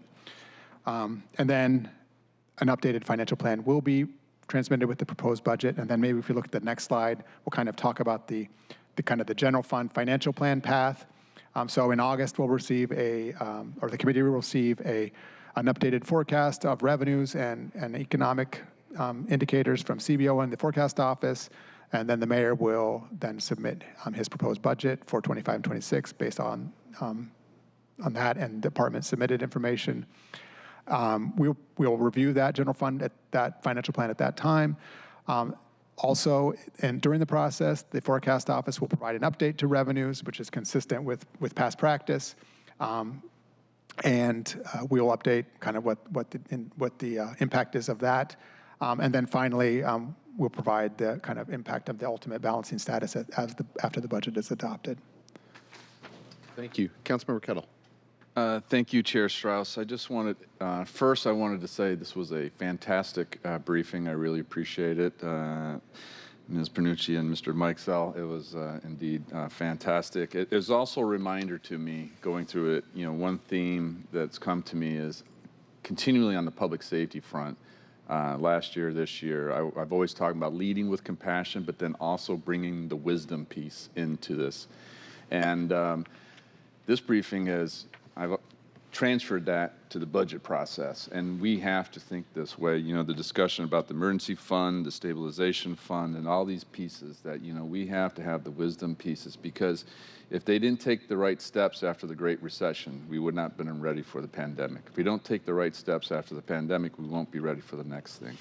And so definitely believe in the compassion piece in terms of across all the areas that we cover, but the wisdom piece as a finance/budget committee really needs to be at the forefront. So thank you very much for this, again, fantastic briefing.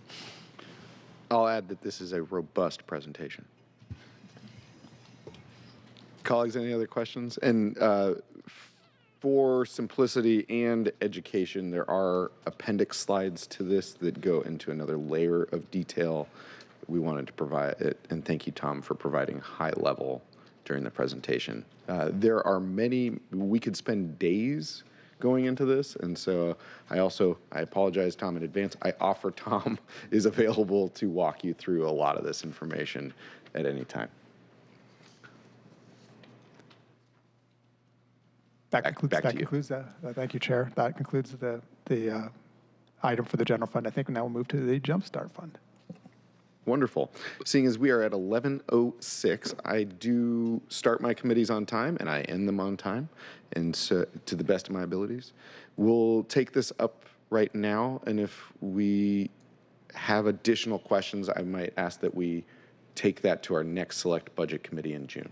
So as clerk, could you read the short title of our next presentation into the record? Agenda item 5, JumpStart Payroll Expense Tax Fund for briefing and discussion. Thank you. I'll give you the high level, and then I'll turn it over to Deputy Director and Tom. These are questions that we've asked every single year since we've had this tax. This has been in place since 2020. This has been in place since 2020. I believe I know that I was one of the 4 original co-sponsors to this bill. Councilmember Morales was also a co-sponsor to this bill. Because sales tax had an unexpected drop in the fall, and because real estate excise tax still has not rebounded, if we did not have JumpStart, we would be in the financial hole today, not next year. We would have already had to cut services and lay off staff today, not tomorrow, without the JumpStart tax. Within there, you will see some questions. These are questions that are asked every year. And at this point, I will turn it over to Tom and Allie. And I really appreciate the background that brings us to today within this presentation. Over to you. Thank you. I'm going to just jump into the outline here today. I'm going to walk through some of the legislative background that we have alluded to a bit already today, provide some context on how the funds have been spent over the first few years that this tax revenue has been in place, and provide a little bit more detail about what is in the 2024 budget, just to give you a sense of where things are today, and then tee up some key policy questions. I've also provided a list of initialisms that I've used throughout the presentation just to save space on the slides. But if I am using them in my oral presentation and I'm moving too quickly, please just slow me down. And I'm happy to define terms along the way. So this slide just highlights what we were just discussing a bit. The JumpStart tax was established in 2020 for implementation in 2021. That was through 3 pieces of legislation, 2 ordinances and 1 resolution. One ordinance established the tax to be in effect for 20 years for specific purposes. And so that allowed the city to begin collecting taxes in 2021. And then the Ordinance 126109 and Resolution 31957 is what established the spending plan, or what you often hear us refer to as the spending categories. And in that initial legislation, it laid out how those funds would be spent, and I'll provide some additional detail on the next slide. Then in July of 2020, we frankly did not anticipate that the pandemic and the impacts of that pandemic would persist for so long. And so that informed that year's spending plan. In 2021, as you all lived through, we were still deep in the pandemic and were continuing to see issues with our general fund revenues. So in that year, the council established a separate fund for JumpStart revenues and updated the spending policies a bit to provide some flexibility to allow funds from the JumpStart fund to be used to balance the general fund if revenues continued to come in below pre-pandemic levels. So that allowed some funds for the 22 adopted budget to help balance the general fund. And then in fall of 21, as the council was considering a budget for in 2022, when council was considering a budget for years 23 and 24, we continued to project an issue in the general fund. And so that was when council adopted what we refer to as the fund flexibility ordinance that allowed some use of the JumpStart fund to balance the general fund in the 23 and 24 biennium. That is what expires at the end of this year. And so if not changed, no funds would be transferred to the general fund.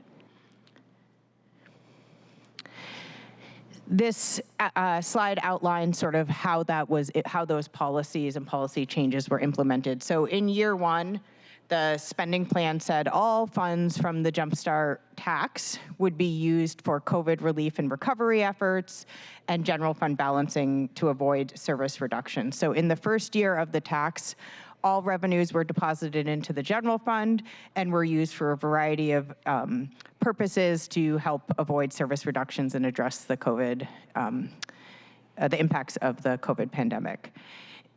In year two, following an update to the policies, $85 million of JumpStart funds was used for general fund balancing, and the remainder was allocated about $150 million to the JumpStart spending categories. And I've just listed how that breaks down here, and we'll talk more about each category in a few minutes. And then in 23 and 24, council passed the fund flexibility ordinance.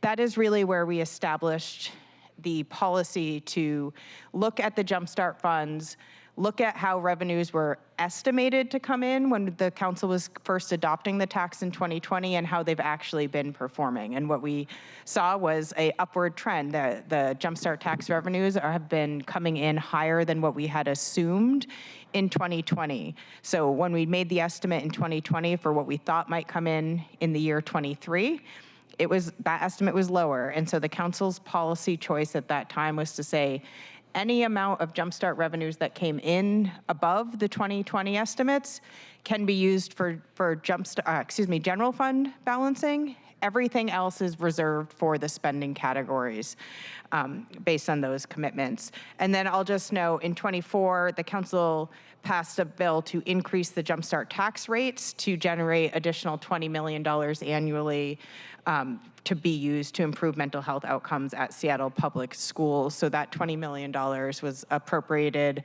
to the Department of Education and Early Learning in the 24 adopted budget. But in order to fully expend those funds, there does need to be an update to the fund policies.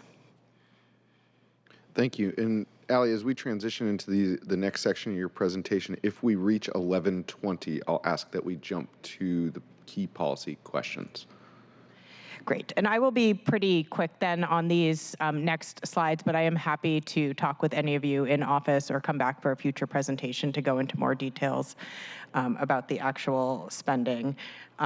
And so at a high level, housing and services, 62% of JumpStart funds are allocated to housing and services. That includes investments in building new affordable rental and home ownership units, as well as providing ongoing operating maintenance and service resources to support existing units. In the 2024 adopted budget, that meant $141 million being allocated for these purposes. The bulk goes to the Office of Housing that is used to invest in the programs they provide, and then a small amount to the Department of Construction and Inspections to expand funding for organizations that provide eviction legal defense, and specifically to provide a resource for organizations working with tenants to cure those evictions by paying their back rent. On the right side, I just highlight that this is but one fund source to the Office of Housing that is is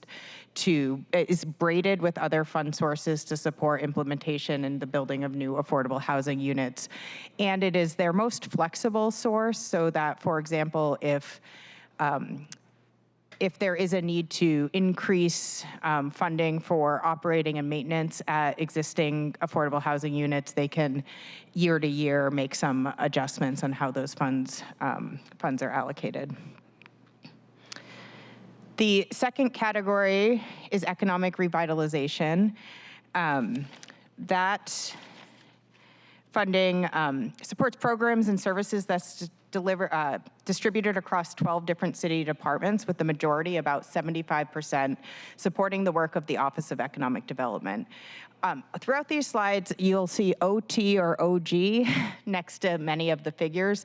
That is indicating whether or not those appropriations were added as a one-time expenditure, meaning we don't necessarily expect to see them come through in next year's budget, or whether they were intended to support ongoing operations. I flag that because the bulk of the investments in the 23 and 24 budget for this category were one time, and I have a footnote on the slide, but that was really because there was work to develop a long-term strategy about the best use of these funds, the Future of Seattle Economy strategies. That was adopted in 23, that policy, and so we do expect that many of the items that were added as one time in the Office of Economic Development, for example, will likely be proposed as ongoing investments. But again, that will be a policy choice for all of you. So I won't go through all of these. It expands 2 slides. I'm just going to note that there is an error, a copy and paste mistake on this slide. On the top right, the $675,000 to the Office of Arts and Culture should be described as funding to support improvements to the pedestrian environment that integrate with the Seattle Storm Center for basketball performance in the Inner Bay neighborhood. I just duplicated the description below. So, thank you for that clarification. And for the record, Seattle Storm, the winningest team in Seattle's history. It's home opener last night. Except for last night. Yeah. Okay, and then again, happy to talk about any of these details. And I will just note, I've tried to describe where there are bigger buckets of funding, how they're allocated across departments. There are some smaller adds, so it doesn't necessarily add up exactly. And again, I'm happy to walk you through that in office at a future date. The third category is the Green New Deal. There's about $20.3 million authorized in the 24 budget. The bulk of that goes to support the work of the Office of Sustainability and Environment, with a small portion going to the Office of Housing. They have a program that helps low-income homeowners with weatherization, and specifically in this case, helping convert homes from oil heat to an electric heat pump. And then some funding to the Department of Finance and Administrative Services that is supporting debt service on some programs to electrify our fleet and improve our work there. And then the fourth main category is investments in the Equitable Development Initiative, $20 million to the Office of Planning and Community Development in 2024. This supports grants to community-based organizations working on anti-displacement strategies. On the right there, I have just highlighted and described the ongoing funding for EDI is $25 million, so JumpStart funds make up the bulk of that, with some additional funding coming from the short-term rental tax fund and community development block grant funds. And I didn't create a slide on administration. That's the final category. That funding supports the sort of back of house function. So there are staff in the Office of Human Resources, in the budget office, your own central staff, and some of all of your time, that sort of thing that allows the city to implement and get that money out the door. So that is a less exciting slide to develop. Allie, I have to say, this is the best summary I've seen in the last 3 or 4 years since this tax has been in place. So very clear and concise. I really appreciate it. And you even got to the key takeaways at 11:19 a.m. Thank you. I can talk fast if you tell me to. Okay, so the key policy question is really, should the JumpStart tax continue to be used to help address the projected deficit? As Chair Strauss described, we've been asking that question of council since 2020. And Ally, I will say the answer has been in the past, the answer has been yes. And then it's not just a blanket yes. The answer is then yes and or yes, but yes, if.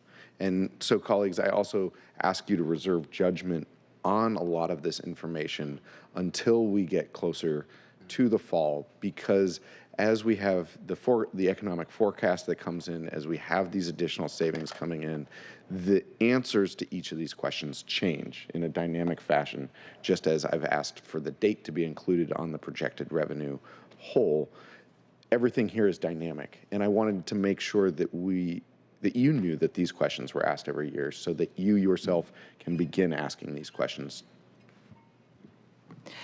Yeah, I'd just add to that. So we ask these questions at this point, not for you all to come to a decision, but it will be an ongoing conversation. Until you see the full context of other trade-offs in the budget, you might not know exactly where you stand. Like, you may think you want to fully protect all of the funds for the initial categories, but that your thinking might be changed if that results in cuts in other parts of the general fund budget that are also critical or priorities for you. And so that is to say, this will be an ongoing discussion throughout the year. It's helpful for you to start getting a general sense of where you stand and what your priorities are, but it will be a complicated braiding of trade-offs between what is currently funding by the JumpStart Fund and what is currently funded by the general fund, and how we balance the two for the next biennium and into future years. And so with that, as Chair, go ahead. Thank you, Ally. And I am seeing, I've got a couple colleagues with their hands up. I don't know who went, well, actually, Zoom tells me who went first. And after this, we continue talking about, JumpStart, how we have the projected revenue, all of that. And I might say that we can roll that into the restricted revenue conversation for June 5th. Colleagues, this is a restricted revenue, as are the restricted revenues we will have in committee on June 5th.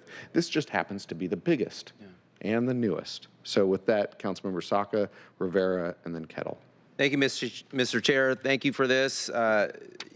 Yeah, definitely a restricted revenue source, but as we've seen historically, it hasn't necessarily been treated as such, and based off of specific policy decisions.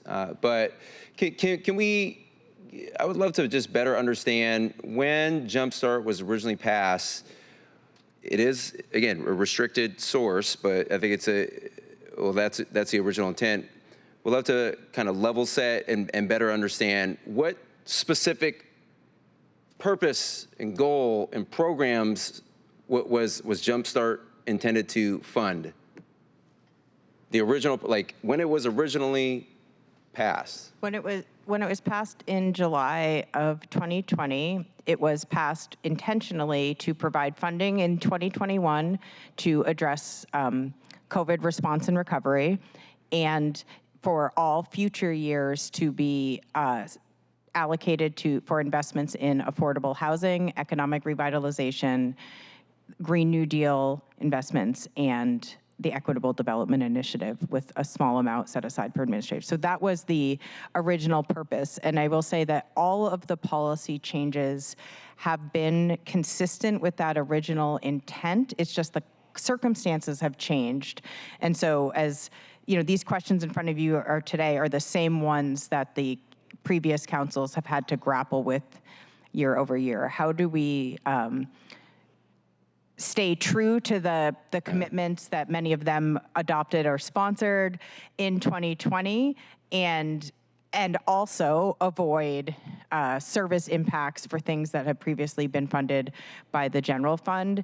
And all of this is on the table for your consideration in future years. So what was as I understand it, affordable housing was the sort of biggest category, commanded the highest share of that spending or that revenue. What was that breakdown, do you know, originally? It's the same percentages, 62% to housing. Okay. And so forth. And at that time, we did some modeling on what we thought it would produce, but it was based on low inflation and much lower costs. So at that time, I think I was modeling an assumption that a unit of affordable housing would cost about $350,000 or $360,000 all in, and the current estimate on the per unit cost is more like $565,000 per unit. So a lot has changed context-wise. But yes, the bulk was to affordable housing, 62%, 9% to Green New Deal, and 9% to EDI, and 15% to economic revitalization.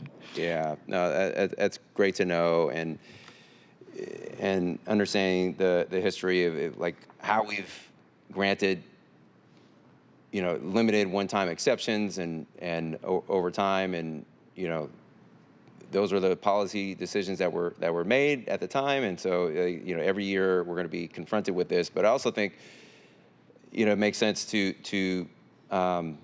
sort of more truly live up to the original goal and intent of JumpStart,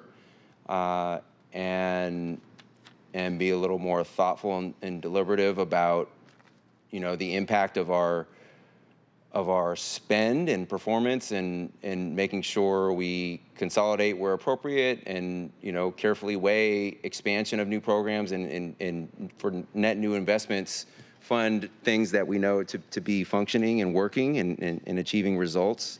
But if the answer is always perennially yes, like when and why and how would we ever be able to make a difficult and arguably necessary policy decision on what is the appropriate amount? And if we had not leveraged JumpStart in subsequent years to balance the general fund, or address the general fund deficit, like what more could we do for affordable housing, for example, or some of these other kind of huge categories of important consequential categories? So I think in my mind, want to over time, I don't know when that time is, but over time, sort of like draw down those exceptions, because if everything is important, nothing is important. If everything is a priority, nothing is a priority. If everything is a one-time deal, one exception, who are we fooling? Let's have an open, honest, candid, frank conversation, and be transparent about what's going on here. But anyways, in my mind, at a certain point, whenever that is, we need to better and more truly live up to the original goals and intent of JumpStart, and lower our dependency on using to cover the general fund deficit.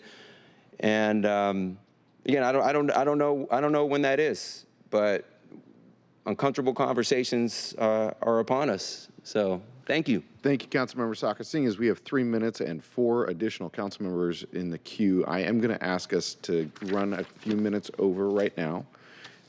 So I will begin wrapping us up at 11:40. I have a hard stop at 11:45, and so if we are in the middle of a discussion at 11:45, I'm going to close the meeting in the middle of that discussion.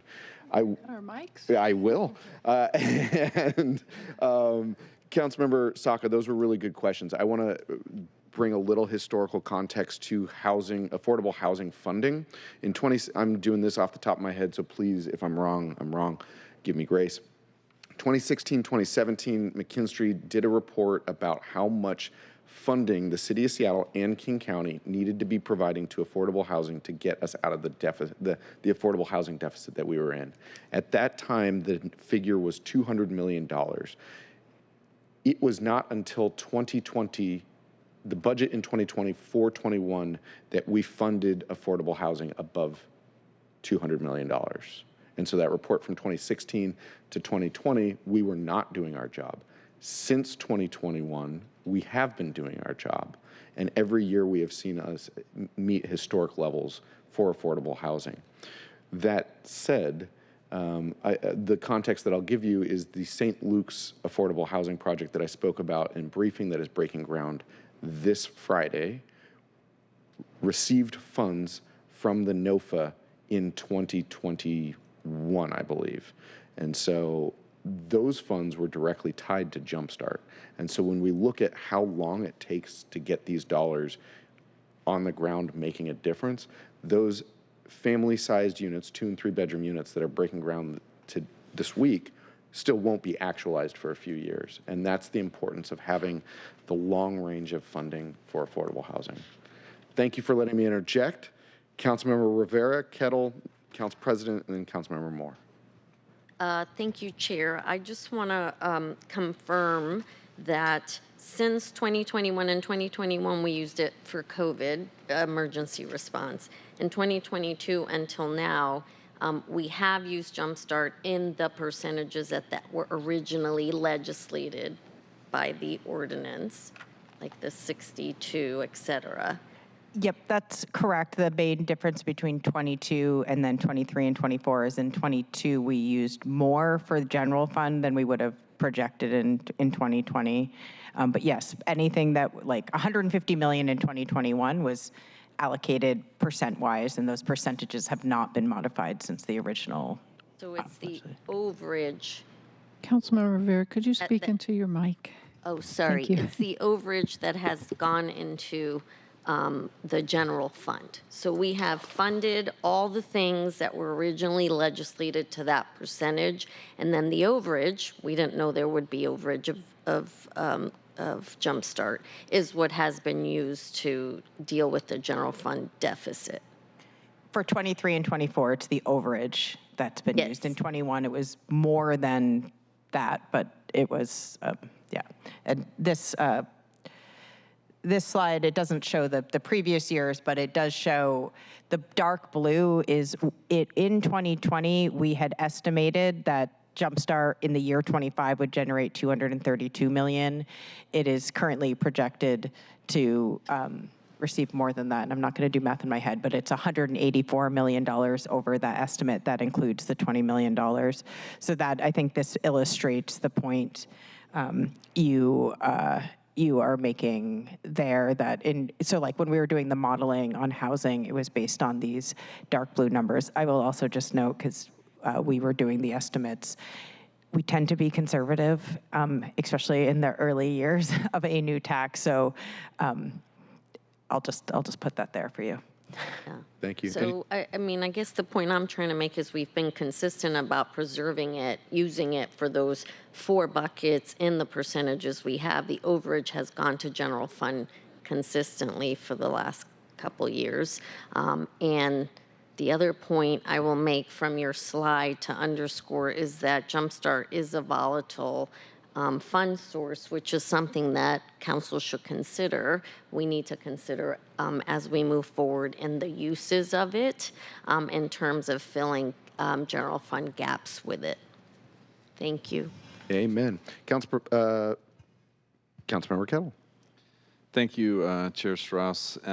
Really appreciate the robust briefing this time on JumpStart. Again, I want to lead with compassion and wisdom. We have to do that.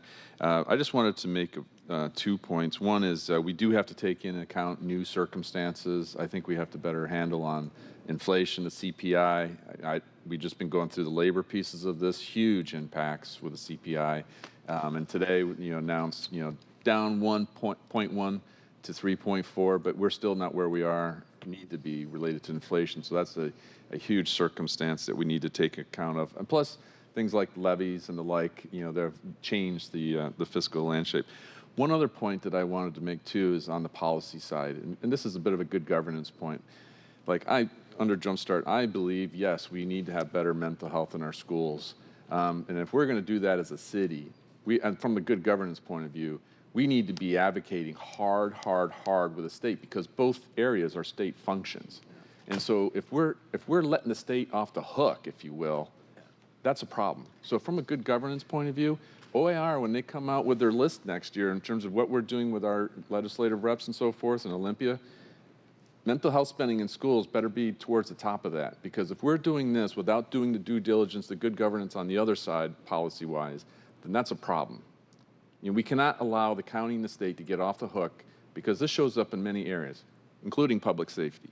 And I won't go into details on that, but because of that experience, here in JumpStart, we cannot allow, like that example, to continue. We have to be advocating. I'm not saying anything related to what we're doing with JumpStart itself, but we can't do it without the accompanying good governance piece related to the state. Thank you. Very well said. Council President and Councilmember Moore noting we have 6 minutes until 11:40. So I often hear the point made, thank goodness for JumpStart because we've depended on it for X, Y, and Z, but somehow we managed to run government before JumpStart just fine.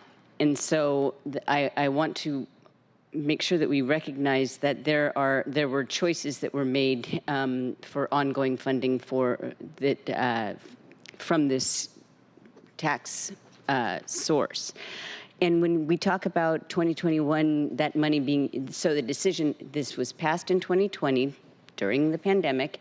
We also received, what, $250 million in federal COVID relief. And so we decided to spend our federal COVID relief dollars and JumpStart on COVID relief and then other programs, I'm assuming. And then also before the checks even began rolling in to the city in, in the fall, in January 2022, in the fall of 2021, we decided, well, we needed another funding source, so let's have a work group to talk about additional sources of progressive revenue. And so what I'm getting at is that as we go through these questions, these policy questions, I think it is important to examine the reasons why we've become so dependent on this volatile revenue source. And it is volatile because even though it keeps growing, we've heard Ben Noble, Director of Central Staff, now talk about that's at our peril. So I personally believe that I would put a plug in to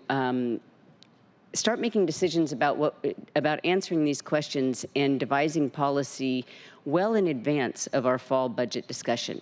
Because I have no idea how the mayor's going to be, where is he going to find $250 million worth of cuts in the fall budget? And it makes me nervous to think that we're going to have to be making those extremely difficult decisions on perhaps service cuts, et cetera, in a very short amount of time. And so just for my colleagues, I think that I appreciate this presentation, and we do need to start thinking about what we're going to do with JumpStart going forward from a policy perspective, instead of always having to make these decisions one-off every year.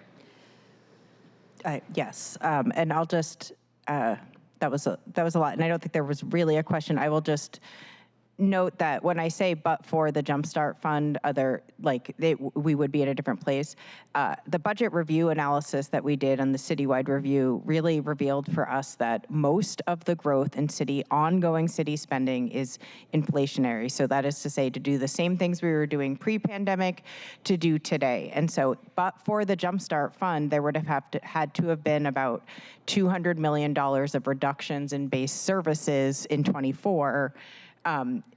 Based on use, and the city was able to continue those services this year by using JumpStart funds and the one-time fund balance, some of which is from previous year JumpStart allocations or the one-time COVID relief effort. So it is essentially, you would have had, not you specifically, apologies, Council President, the city would have had to have significantly reduced base city services, and that again is what you face today for future years. And we've seen I've witnessed two downturns, working at the city. One was, was in the wake of the Enron thing. So I started in 2002. So that was a big problem with revenues, at least. And then there was the Great Recession. And so that's what I'm talking about, is we've managed to overcome some serious unexpected crises in revenue. And so I think that we should put on that kind of thinking cap going forward as well. Thank you. Seeing as we have 2 minutes before I start wrapping down, and Councilmember Morales is excused because she has an in-district event in 12 minutes from now, I will say now that I am, because Councilmember Morales is excused, I'm the only one who was here during the pandemic, and I can tell you that decision-making via Zoom was difficult, and that's an understatement. And it is better that we didn't use those federal funds to keep our staff employed and our services flowing so that we can make these hard decisions in person. Councilmember Moore. Great, thank you. A quick question. In looking at like the JumpStart or the housing and services, so I'm looking at the overall picture of money going to affordable housing. So we have the payroll expense tax, we have the levy, and we have the Mandatory Housing Affordability Act, right? So we have three significant sources and buckets. And it would be really helpful for me, and I don't know, maybe my colleagues, if we could break down the other categories and look at where are the other funding sources and how are we amplifying this? Because really, to get a cohesive, holistic picture of where all the money is coming for these particular city services, because we're spending a lot of money on affordable housing at the end of the day, and we don't have a whole lot to show for it. So something is not working here. So anyway, it'd be helpful to have that breakdown of where the money's coming from for all of these important pieces that we're funding through JumpStart and other pieces of the budget. Thank you. Noted. Well said. And at 11:40, if there are no further questions, this does conclude the Wednesday, May 15th, 2024 Select Budget Committee. We do Finance and Budget Committees. Our next meeting is a Budget Committee and is scheduled for Wednesday, June 5th, 2024, 9:30 a.m. Thank you for attending. If there's no further business to come before the committee, we will adjourn. Hearing no further business, we are adjourned at 11:41 a.m.